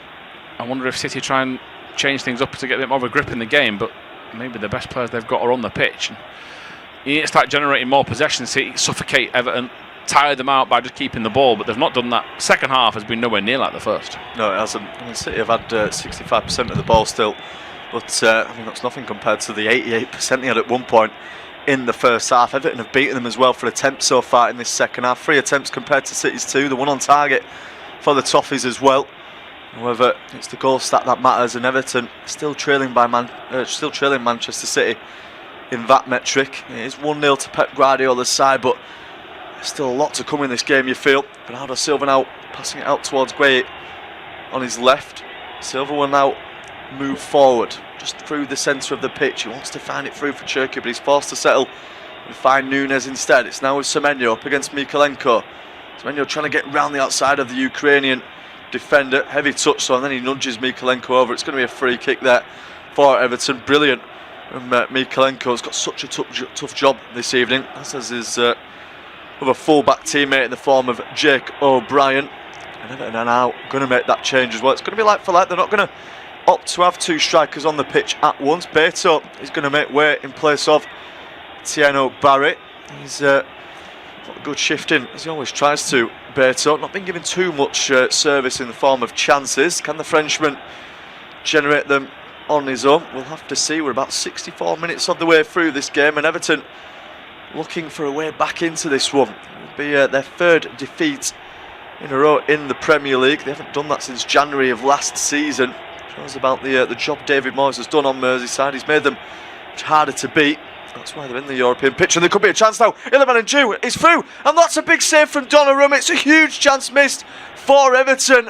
I'm not sure there's many players on the pitch they want on that more than Iliman Ndiaye. A mistake at the back from Manchester City. It was chaos. It's Kusanov who tries to let it go behind him. Nunes isn't alert to it. Gueye comes across and misses it, and eventually Ndiaye doesn't look convincing with the finish. It's a massive chance for Everton in this game, and of all players you want on the chance, it's Iliman Ndiaye. Just can't quite find the corner though, and Donnarumma produces a massive save. Yeah, should have scored, should have. Big opportunity. I know he's a big man, Donnarumma, but you give him that opportunity, you get it down low and you just fire it straight at him. He's going to cover, but what an opportunity. And it needs to serve as a wake-up call. That's the main thing for City. They've got to wake up here. Yeah, they really do. It's been 3 games without a goal now for Iliman Ndiaye. Still has a great season though for Everton. 6 goals and 3 assists, and he's a creative heartbeat of this team. They really have expected to do better in that situation, but that has to be the wake-up call now for Manchester City. They've let Everton back into it during this second half. Definitely arguably been the better team of David Moyes' side. City looking to change that now though. It's Doku who's finding space over on the left side. He's quickly closed down though by a combination of Roll and O'Brien. Finds Gonzalez now back towards Matt Gueye. Silva, good footwork, and he's dispossessed though too easily there by Barry, and Dewsbury was going to go for the strike from range. Well, I say from range, it's literally within his own half there. He was going for the spectacular. Thought he saw Donnarumma off his line. In the end though, Donnarumma got back anyway, but the ball does go out of play for a goal kick. Again, looking at the replay, does the right thing, doesn't it, to go across the keeper. I mean, he could have been crafty and shaped to go across and go near, but didn't, and it's a massive opportunity. I mean, in terms of title races, will we be looking at that in years to come, and from an Arsenal perspective of what could have been? Yeah, they'll definitely be up for this one though, the Arsenal supporters. They'll feel that Everton might have a nice surprise for them on this bank holiday Monday. Okay, out towards Silva again. He's got Doku in support. Finds the Belgian as well, whose goal is still the only difference between these two sides in terms of the scoreline. Cherki finding O'Reilly now back towards Doku as well. Cherki moving up towards the centre now. It's slow build-up play though from Manchester City. And supporters, of course, in that sold-out away end in the far corner of the ground. Wanting to see more, and Doku might be able to provide that as well. Chance was there for him to play O'Reilly through, but he chose not to do it in the end and keeps hold of the ball. Gonzalez for Cherky now back towards the Spanish midfielder though. It's now with Kusanov, who's going to try and have a run through the middle. He lays it off to Cherky as well. Good play from Man City, but Cherky just runs out of room in the end. Barry's been fouled there by Nico O'Reilly. Doesn't go into the book though. City have still not had any yellow cards in this game. With that though, we have hit the halfway point of this second half. Manchester City just about still leading at the Hill Dickinson Stadium. They're still dominating in terms of possession, but this game is far from over. Everton have had a massive chance through Iliman Ndiaye. Big save from Donnarumma, and with that it's going to be Tom to take us through to full time. Yeah, cheers Josh. We see Pickford again lining up his team and telling them where he wants them to go. They're trying to pen Man City in to one area of the ground, but they're on the ropes here again, City. They were battering Everton for 25 minutes of that first half. Didn't get anything to show for it. Then under the cosh, then got a goal towards half time. They're going to need a moment of magic here, I feel, as well, to maybe kill this tie as Pickford smashes his ball long into the Merseyside sky. It's right underneath Kusanov. Barry just jumps in his way to put him off as Bernardo Silva gets taken the ball away from him by Eric Bundham. His roll, expected Barry to make a run into the channel. Oh, Gue's pulled back pass. Barry's going to score, and Gue miskicks it. Everton have a goal. It's a shocking error from Mark Guehi, and Kieran Dewsbury Hall has his head in his hands because something has been given here against Tierno Barry. I'm not quite sure what. So Eric Bundham goes forward. Is it the original pass? It is. The original ball from roll. Barry's offside. Mark Guehi is never ever going to get a better reprieve in his life. The referees consulted the linesman. Tarkowski and Bernardo Silva have been given an explanation. I don't think it's been given, Josh. Well, Mark Guehi is one lucky boy after that one. That is a mistake. No. In fact, it seems they've given the goal. I mean, he's given it as an offside originally, as he thinks that Barry's, interfering with plays. Guehi plays that one back towards his goalkeeper. The goal has been given though. I'm sure it's going to be looked at by VAR, but as far as it stands, Tierno Barry has his 7th Premier League goal of the season in rather unbelievable circumstances, really. I mean, Mark Guehi has been so reliable since coming in from Manchester City, from Crystal Palace in the January window. It's a rare mistake from him. I mean, we'll see what the eventual result. I mean, Barry is definitely offside as the original pass is played through. It's just whether it's a case of him actually interfering. He isn't, is he? He doesn't. Well, in theory, Guehi does make the back pass because he thinks Barry's behind him. It's a poor error. Mark Guehi, uncharacteristic. He's been as reliable as they come since he stepped into this team. He's transformed City, who were looking a bit hapless.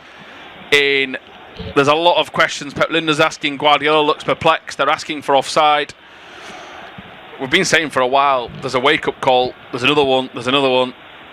This is the biggest they're ever going to get. I mean, Arsenal fans around the globe, I'm not sure Arsenal's players will be getting too excited just yet, but they've got to wake up here. It's a controversial goal. There's no doubt about it. But Barry gets it. Doku gets his head taken off by O'Brien. He gets a free kick. Doku shakes the head. Now you find out, Josh, what the team is all about. Yeah, well, we're really going to see what this City team are made of. I mean, they've answered so many questions about their tenure with Pep Guardiola. This is one of the biggest tests that you'll see. The title race has just been blown up and that by Tierno Barry. Manchester City, as it stands, 5 points off of Arsenal with just the one game in hand. Yeah, felt they need a win, really. And a point's not going to be enough for them, especially with how they've dominated at times in this game. This would be the perfect response, though. Yeah, Bernardo Silva's ball in towards Haaland, flicked away by Tarkowski. Semenyo's going to get it under control. He nods it back to Nunez. Bernardo Silva's asking for it. They will get this ball now, City. Looping ball in towards Haaland, having his shirt pulled. It's up towards Guehi. He just tried to cushion it into the path of the centre half. It wasn't the worst idea, that, from Erling Haaland. He was certainly never going to score from where he was. But it's one apiece, with Jordan Pickford thumping this ball long. High, hanging ball. O'Reilly looking underneath it, desperately trying to find it in the sky, and he gets his throw-in he wants. The City fans are looking nervous. They've come through so many challenges in the recent years when goals have not been expected. The Aguero one, they had the game against Aston Villa when they were trailing and managed to come back on the final day of the season. This has yet to reach that sort of desperation as Kusanov goes back. Barry was lurking. There's still an Everton player down in Irabundum, but Everton, to their credit, they're carrying on, so City should do the same. Keane out towards Mykolenko. Mykolenko puts it in the air. Irabunum's got cramp, but none of his teammates seem to care. Kusanov gets away from Ndiaye. Ndiaye gets goal side. Kusanov's messed up. And Ndiaye is going towards goal. Here comes Gueye to try and save the day, which he has. Mike Gueye was at fault a minute or two ago. He's just rescued Kusanov. It's a corner to Everton. Yep, it's another mistake from a Manchester City centre-back. This time it is Kusanov, though. You just cannot allow Ndiaye to have a sniff like that. It's a brilliant tackle from Mike Gueye. I mean, makes up for the... well, maybe not makes up, but he certainly atones a little bit for the earlier error that he's just made. Ndiaye, you're thinking he's going to just poke that in at the near post. Gueye comes in at the last moment with the sliding tackle. Brilliant challenge from him. It's going to be a corner, though, for Everton. And out of nowhere at this point, we didn't think Everton were going to be in this game when City were dominating like that in the first half. I thought the Doku goal might just settle them down. It's had the opposite effect. It's now Everton who are looking to take the lead. Yeah, so Everton looking for what would be a leading goal. Garner's gone across to take the set piece. Looped in to the near post and it's in! O'Brien's got the goal! Everton lead! Manchester City trailing. Pep Guardiola takes a drink of water. This is incredible scenes. Everton, O'Brien's header, and Manchester City inside 5 minutes have had their title dreams crushed. Yeah, they certainly have. That is a massive goal in the Premier League season. Jake O'Brien, his first Premier League goal of the campaign, and when a time to score it as well. The Man City players absolutely furious with each other. We said that Everton were going to get chances with the set pieces. Donovan was on his knees there as he's begging for something from Michael Oliver. Needs to be careful. He's still having a pop at the referee. Well, this is a brilliant delivery from James Garner. He's been threatening one of these all night. They just get there at the near post. It's that superior physicality they've got. O'Brien up against Haaland and Nico Gonzalez. Too much of a physical mismatch. He gets there. There's no one on the post for Man City. Sort of comes off the back of his head there, Jake O'Brien. What a header it is, though. And what a moment it is for Everton. Pep Guardiola has his head in his hands. He can't believe what he's seen from his side. They've completely capitulated at the Hill Dickinson Stadium. Donnarumma's been booked as well for his reaction. 7th yellow card for him this season, and he's a goalkeeper. Yeah, they've got to keep their cool.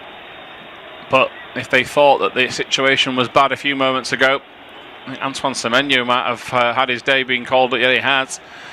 They're sending on... Mateo Kovacic. Gonzalez has been replaced as well, and Phil Foden's come on. So Semenyo for Foden, and City have gone to roll the dice. It is a really big, shocking turn of events. Manchester City need a miracle from here. Phil Foden try to get past O'Brien. Foden over the years, get past Garner. Foden over the years has been a maestro for City. They need him for perhaps the first time since around November, December time to rediscover his form. But as it stands, 6 points clear. With a game in hand, City, they've got 6 points to find up as Gueye goes past Erogbunum, goes past Roll, still going Gueye.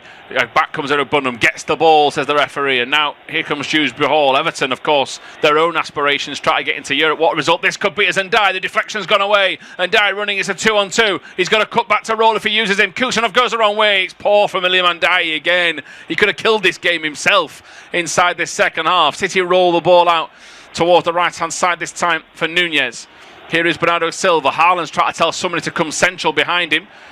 Rico Rani is the one that's occupied to do that. Cherky, it's a challenge from Mykolenko, and the handball will be given. It's getting frantic, Josh. Yeah, it's getting end to end. It's becoming stretched. There's so much on the line, isn't there, for both these two teams. Iliman Ndiaye, it's just too greedy from the Senegalese player there. He's got to lay that off for Tieno Barry. He's in a much better position inside the box. He's already scored in this game as well. I think it's the wrong decision there from Ndiaye. Just allows City to get forward as well, and it's now with Doku. Yes, Semenyo running towards the penalty area. Drops the shoulder of Doku, sorry, not Semenyo. Ball back across the face of goal towards Gueye. Everton clear. Pickford asking them to get out. Here's Kovacic asking a few more questions in midfield, the Croatian. Out to Nunez. Bernardo Silva will pick it up. The captain of Man City. 14 minutes of this second half to go. Bernardo Silva floats the ball in, headed away by Keane. All the way out from Keane towards the touchline. Nunez races to keep it alive. And here comes Nunez again. Inside, Foden's back heel gets a deflection off a Everton shirt. Keane's coming forward with it. Kovacic stands him, and now it's inside. You've got to feel that if it gets frantic, it should suit City in possession, but they're not doing anything with it. Cherky driving it forward, flicks it to Nico O'Reilly, back to Kovacic. Kovacic drives the ball out wide to Bernardo Silva. He's put a bit too much juice on it, so the Portuguese player's got to go to the corner flag, keeps it alive, back to Nunes.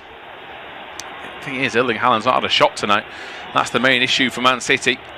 Boy, do they need to start pulling the trigger if he gets a chance. Cherki lays it back. Poor pass from him. He's moaning at everybody else, but that's not the attitude they need from him. Rolled it inside. Foden goes to ground. He's clipped the heels of the yes. The referee is going to give a free kick on Joe Garner for a deliberate trip, and it will be a City free kick on the edge of the box. 13 to go. Yeah, it looked a free kick, that one as well. James Garner's going to protest his innocence to Michael Oliver, but it just looked like he did trip up Phil Foden right on the edge of the area. You can see it as well. He just leaves a foot out, which Foden goes over. It's a free kick in a really dangerous position. Might be too close to the edge of the box. Tough to get the ball up and down over that wall. We'll see if anyone can do it. It's probably going to be Ryan Cherki. It might have been favour of the left foot in the end of Phil Foden. You talk about him, needing to rediscover his form for City. This would be an absolute perfect moment for Foden to do so. He's in danger of not going to the World Cup in the summer, and City in danger of missing out on this title. This needs to go in. Yeah, I mean, we said it earlier about the drama. City have normally left it to the last game of the season in recent years, but this might have to be that game. There is an option here. They could lay this to Nunez. It isn't the worst idea. They're lining up everybody. Nobody for Everton have spotted Mateus Nunes. Cherki is going to try and curl it. He's just whipped it past the post. It isn't a million miles away. He's frustrated. I did wonder if Nunes was the better option, though. Edge of the area. It's well wide in the end from Nunes. I mean, it clips the side netting, but from where they were stood, and we get a replay finally of that Ndiaye chance. Yes, it was fortunate after hitting Cherki, but he should have done better with it. Yeah, he really should. I mean, it looks bad for Ndiaye, doesn't it? When you see how much space Barry is in there to the right side, City players just don't cover the French striker at all. It's it's a big let off for Man City. I mean, Everton can't really afford, though, for this game to be as frantic and entertaining as it currently is at the moment. They need to try and just kill it and make it harder for Man City. It's a tough situation because they probably think they can go and get a third and really kill it off that way, but you just can't let City get the time and space like they're getting. Yeah, here's O'Reilly then driving out as he's clipped. Still going. He's got roll over the back of him. O'Reilly wants a bit more space. The referee will get the flag, or the flag will go up against roll for. I mean, there was umpteen fouls, and eventually one is given. Here's Bernardo Silva. City need that playmaker. Cherki's gone out to the right wing. They've given Foden the centre of the pitch to try and create things. Here's Guehi. So Doku inside to Kovacic, immediately pressed by Erubundan. What a challenge that is from the midfielder. Barry's trying to get past Guehi. Doku comes back, but he can't have an easy pass back to Donnarumma. He'll have to go back on himself here, Doku. And now Barry's dispossessed him. That ball has just gone out of play. I think they've actually given the free kick. I didn't think there was much in that, but they definitely went for a goal kick. But that tackle from Erubundan, I mean, if you're going to try and win a football, that's something to show any youngster. Yeah, it is. I think it's been fantastic tonight as Erubundan, as well as Barry tries to sort of nip that off the City players. He thought they'd already taken it, but it's been proven the other way. I think Erubundan, as I was saying, has been absolutely brilliant this evening, coming in place of Idrissa Gueye, who's a tough player to replace. He's done work with it so far in the midfield. He's not let City run through them at times. He's put challenges in where he's needed to, and going into the final 10 minutes now, he's contributed to what could be a massive winning performance for Everton. Yeah, ball brought under control by Kusanov from Pickford's long pass. Kusanov's pass to Nunes is a bit overhit, though. Second half statistics: 9 shots from Everton to Man City's 3, 5 on target, only 5 touches from City in the box. They've been very poor. They've had 75% possession as well. Just shows you, though, how impactful Everton have been decisive. Here is Doku trying to get past O'Brien, runs into him. O'Brien, for the first time in a while, has got a real grip on Doku, seemingly adjusted to what he's been doing. Kovacic tries to get past Roll. Roll's got the beating him, though, gets in behind. City have fallen asleep. Rolls into the penalty area, drags it wide towards Barry. It might be onside. I think it is. And Tierno Barry has a third. Pep Guardiola is absolutely stunned in the technical area. Everton 3, Man City 1. They're appealing for offside. If it isn't given, the title race is surely over. I think it is, but I think this might just be offside. We're going to have to see on the replay. I thought Barry had just made the run ahead of his defender, but what an impact he's had regardless. Tierno Barry, if this stands, brace, since coming onto the field of play, the City players look absolutely stunned. We're going to find out in a moment or so from the replay over whether this is in an offside position. If not, then it's a huge goal in the Premier League season, probably the biggest one in the title race. Massive celebrations will be coming from North London at the moment, and once again, we've seen this so many times in the game from Manchester City, looking susceptible at the back. It's brilliant from Roll, who has too much pace to get past Kovacic, so he's going for goal here as well. Is Deloney, and he's onside, is Tieno Barrett. Kusanov is the man playing him on. He's clearly in an onside position, and Man City, they look done on their feet. This could be them out of the title race. This is definitely going to stand, and what a result this is from Everton. I mean, it's amazing. I've never seen a second half collapse like this. Pep Guardiola doesn't have any emotion. There is no reaction. The City fans are leaving. They know their hopes are over. Arsenal are not going to collapse from here. Here's Erling Haaland running through on goal. Haaland trying to chip it. Erling Haaland gets a goal. It's 3-2. We've not even been shown the action as he puts that ball into the back of the net. We don't know how it's occurred. Those fans that are leaving are running back in. Their fellow fans are trying to G them up. Josh is laughing alongside me. They've scored from kick-off. Cherky across to Kovacic, who pings the ball through. Oh, what a pass to Erling Haaland that is. And if you let him shoot, he scores.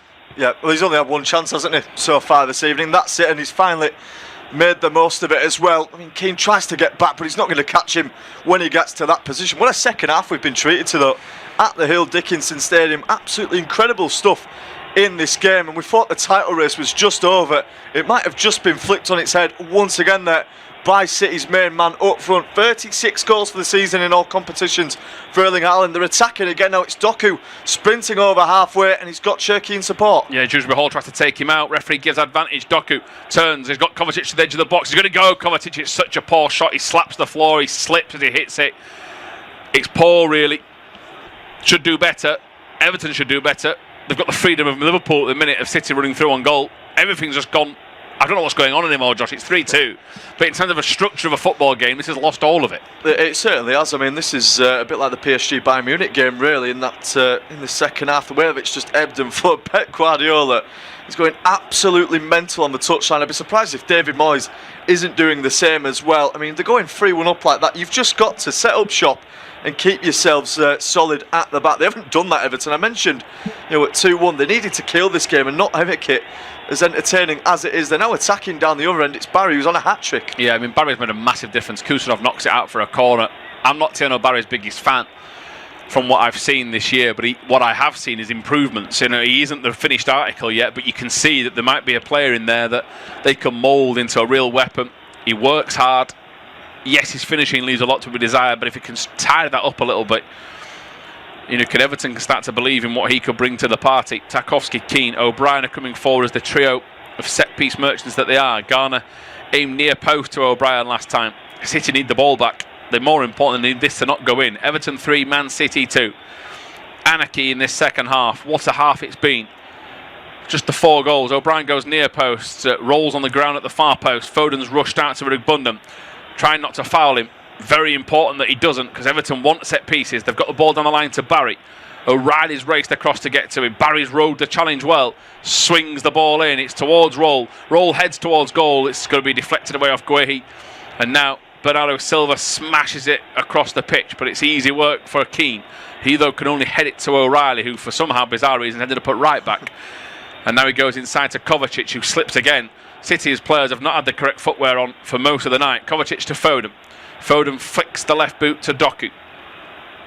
5 to go. Doku running at O'Brien again. He takes him down the byline. O'Brien tries to get to him, but Doku's got goal side. He takes him out, does he? It'll be a free kick. Everton 3, City 2.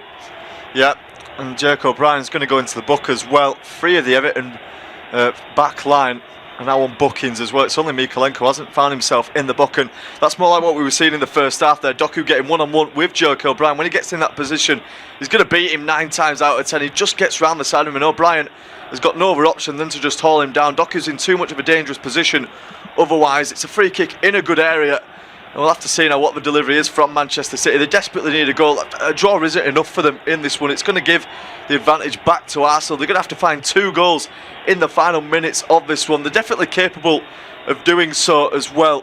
If anyone can do it in the league, we've seen them do it time and time again in these late moments, and this is one of the biggest tests for them so far. Yeah, seen a penalty claim as well on the roll. A foul from Bernardo Silva, who's not even trying to play the ball. Interesting, they didn't give that. Are they checking it? I think that's the confusion here. No, there's a sub. Mamouche is coming on. I think he's replacing Bernardo Silva. Bernardo Silva shakes the head. I mean, it's a fresh set of ideas from Pep Guardiola. You do wonder what Mamouche has got to get on the pitch a bit earlier. His career stagnated this year. This free kick, if it goes in, I've got no idea what's going to happen in this match. This is going to be absolute carnage. Cherki delivers it far post, clipped away by Everton towards the corner flag. Foden's racing to go and get it. Mykolenko simply can't let him turn inside. He's got hold of the shirt for a glimmer of a little bit of glimmer of a hope to push him back, which he has. And now it's gone back to Nunez, inside to Kovacic, back to Foden. They can't let him turn the left foot. He has. Foden goes to the far corner. It goes past the post. Pickford was panicked. 3 minutes of normal time to go. Yeah, I had me out of my seat there for a moment. I thought Phil Foden finally just rediscovered his form for a moment. When we've seen the replay from behind, it's never really that close to finding the top corner in the end. He hits it well enough, but he sort of blazes it. Pickford's never really in that much trouble. Hands on heads in the City away, and at the moment the Novice title is close to getting away from them. 2.5 minutes of normal time left to go, and they need a miracle. Yeah, they do, as you keep saying, Josh, and rightly so. A draw is not enough. It's not as if they've got extra games in hand to bridge the gap. You know, there could be more twists and turns. They may well be, because West Ham are fighting for their lives against Arsenal this weekend. All signs of the way that them two have played this year suggest that Arsenal will get the win, but City needs somebody from somewhere to get them some help. If they do, a point will be better than nothing, but time is really against them. Stoppage time could be interesting because we had Semenyo down for a while. We had delays with the goals. So let's see how that works out as O'Reilly just about misses Garner's legs as Mamouche picks up possession from a Kovacic flick. He's made a difference to the Croatians. He's come on. Here's Cherki. Cherki's trying to find a way past them. Skips and runs straight into Mykolenko. Nunez inside to Cherki. Cherki needs to try and do something for City here. Issue is he tried to do too much of it on his own. He goes to Kovacic, about 35 yards, 40 yards out from goal. Nunez has a couple of inside runners, going to go to the byline. It's a bit easy to telegraph. Laid it back to Foden. Foden bounces off Njai. Kovacic threads it through to Mamouche. Mamouche turns, hits it. It goes all the way back. It's a good strong challenge from Nunez on Dewsbury Hall. The referee is going to give the free kick. That is a massive call from the official. Dewsbury Hall is claiming he was caught. I'm not 100% sure that is not a free kick. He wins the ball. He's so lucky there as Dewsbury Hall to get that free kick. Nunez has done absolutely nothing wrong. He's just stronger in the challenge there. And Kieran Dewsbury Hall, it's a big let-off for Everton going into the final minute of this game as well. I absolutely love that. It means they can get up the pitch. Not sure if the referee's just sort of fallen to the fan pressure there. You wouldn't expect it from Michael Oliver. I think it's the wrong decision from him. It just stops City's momentum in its tracks. Yeah, such a disappointment. David Moyes is trying to get his players on the bench to maybe get ready for maybe some impacts off the bench to slow time down. That's what they need. They need something. As header from Nunez back to his goalkeeper, Donnarumma. Doku comes wide. Guehi picks it up. Geno Barry is racing like a madman to close the angle down. Kovacic, Dewsbury Hall takes him out. Referee has let him make several of these awful, late lunges. And I still don't know how he hasn't been punished by a yellow card. Here's Foden. Foden looking across the pitch to Kovacic, who, with his direct passing, will probably make a difference to this City team for the rest of the season if he can get a start. They have been too silent and too passive. Here is Doku, trying to get past Roll.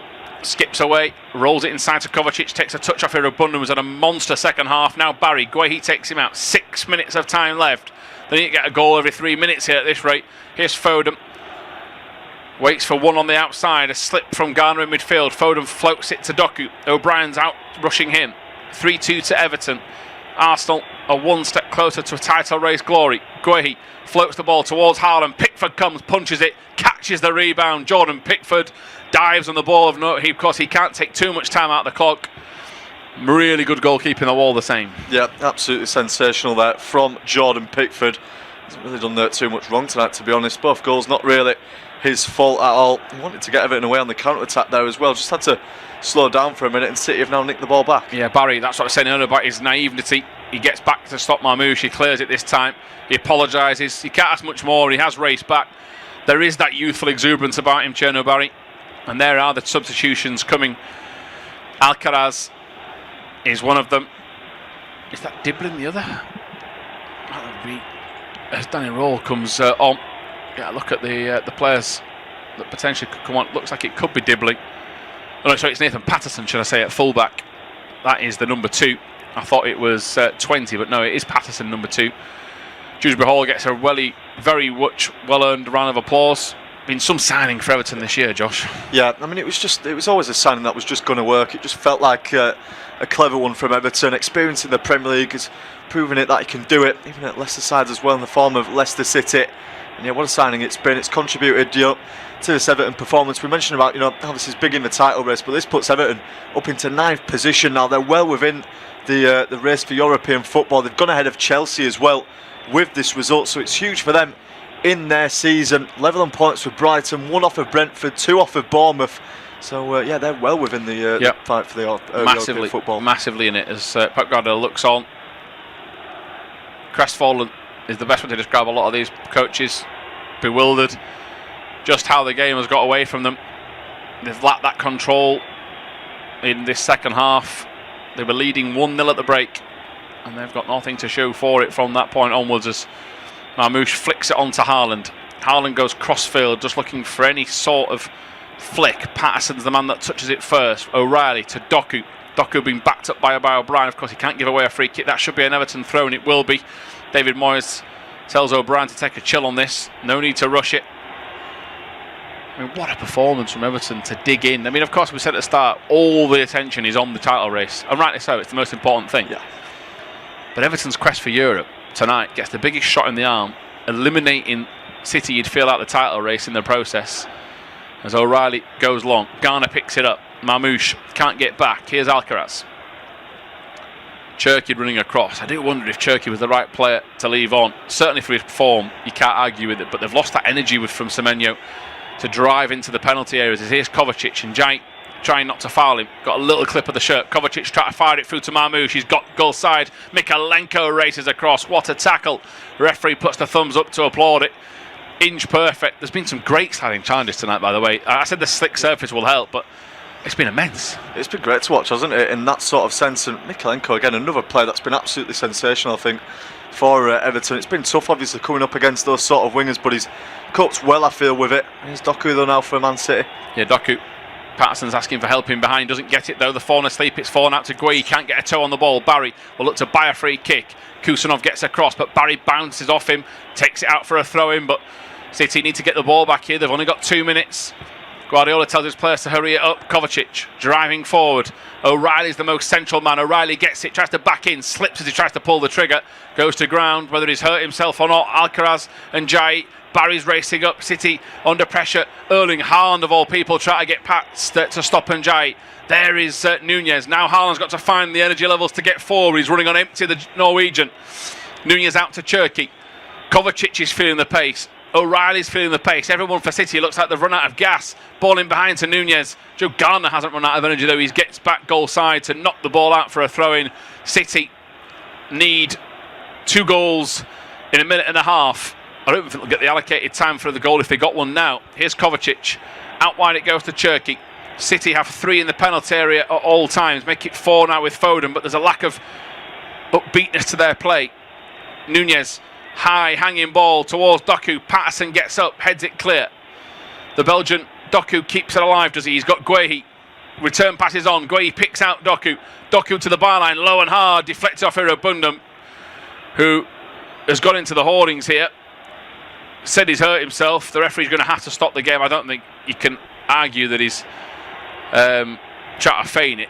Yes, it would be quite important for him to try and take some time off the clock, but he has run into the hoardings, there's no doubt about that. Yeah, it still looked a sore one for him. I mean, City might argue that he's off the pitch and that they should be able to continue with the game. This will take us past the 6 minutes that have been added on, you'd imagine. And it's just looking desperate now, isn't it, for Manchester City? They're just like they've run out of steam at the end. We saw there with them trying to get back on the attack. The players just look like they were running on empty. Donnarumma has gone up for it as well, and he may as well do so. They've got nothing to lose at this point. Manchester City, they've got to just get everyone up. Yeah, ball in, flicked on at the near post. Donnarumma glances on as well. Haaland, another header. Everton are going to get it clear. Alcaraz smashes it. There's a race here because that ball will trickle towards goal. Nunez needs a helping hand, and Jai is chasing it down. Out it goes. Alcaraz flicks it back. Cherky's going to pick it up. This is like a game of ice hockey out there as Cherky races forward. City needs to be quicker, much quicker. Cherky doesn't get taken out by Garner, who tried to knock him off the ball to the byline for Foden. Foden hangs the ball up, deflection off Mikalenko, corner. The referee saying substitution to come. Everton wanted to take it, wanted to make the sub. The referee certainly signalled for a sub, and Donnarumma is coming back up towards the edge of the 6-yard box. He's a towering frame, is the Italian. I don't think they are making the change. In fact, here is Foden. Ball it towards far post for Doku. Guehi, of all people, meets it first. Doku picks it up. He'll have a go. No, he's going to dummy it. Doku! He scores! Jamie Doku gets a point for Manchester City in the 97th minute. Who knows if that'll be more important in the quest for the title? We'll have to wait and see. But it's something. 5 points the difference. They needed a win, but he scored 2 absolute wonder goals to give City, I mean, it's a glimmer of hope. 3-3. This one might even be better than the first goal. That is absolutely unbelievable from Jeremy Doku. He might just have kept City in the title race. 5 points, I don't think it's enough for them to come back on, really. I mean, it's brilliant from Doku. If anyone was going to do it on the pitch, it was going to be him. It's an unbelievable effort from the edge of the area. He shushes the Everton crowd as well. It feels like a goal that's actually just more detrimental to Everton rather than a benefit to Manchester City. Pickford at full stretch has got absolutely no chance of getting to that one. It's a muted celebration from Guardiola. He knows it's probably not quite enough. Ball's still in play though. Donnarumma. Yeah, they might get a minute at best. Erling Haaland's telling Donnarumma to get it forward. We're into 98 minutes. Michael Oliver, the glance behind him. I think the whistle's going to go. It is. What a game of football at the Hill Dickinson Stadium. David Moyes' European push is dented. Manchester City's title push, more importantly, is taking a bigger dent. They're 5 points behind Arsenal with a game to play in hand. Jeremy Doku has got 2 wonder goals to keep them in the title race. But surely now Arsenal are in the driving seat, and you'd feel will not be caught from here. 3-3 on the night.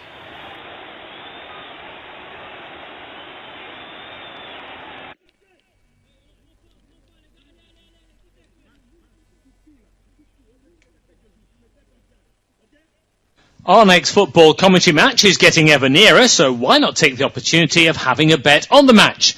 Whether you're interested in betting on the match result, the first player to score, the last scorer, correct score, double result, total goals market, handicap betting, or any other of our exciting market, it's fun to be involved. Don't forget, when the match kicks off, you can sit back and enjoy superb independent studio commentary while also enjoying our in-play betting opportunities. Good luck.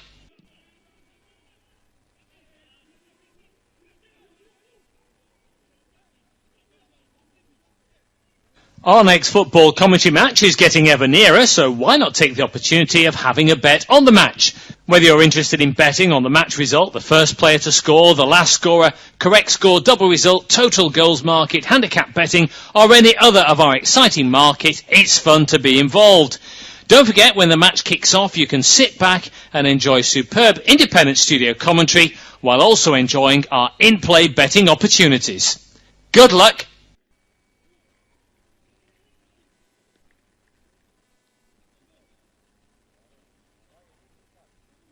Our next football commentary match is getting ever nearer, so why not take the opportunity of having a bet on the match? Whether you're interested in betting on the match result, the first player to score, the last scorer, correct score, double result, total goals market, handicap betting, or any other of our exciting market, it's fun to be involved. Don't forget, when the match kicks off, you can sit back and enjoy superb independent studio commentary while also enjoying our in-play betting opportunities. Good luck.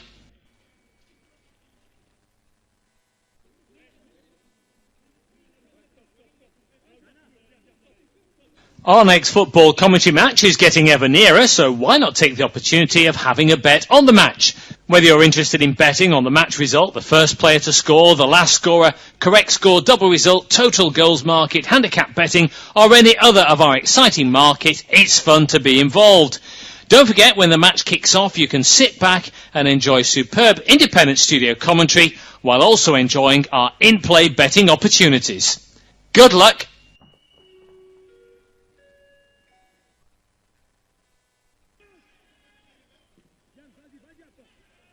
Our next football commentary match is getting ever nearer, so why not take the opportunity of having a bet on the match? Whether you're interested in betting on the match result, the first player to score, the last scorer, correct score, double result, total goals market, handicap betting, or any other of our exciting market, it's fun to be involved. Don't forget, when the match kicks off, you can sit back and enjoy superb independent studio commentary while also enjoying our in-play betting opportunities. Good luck!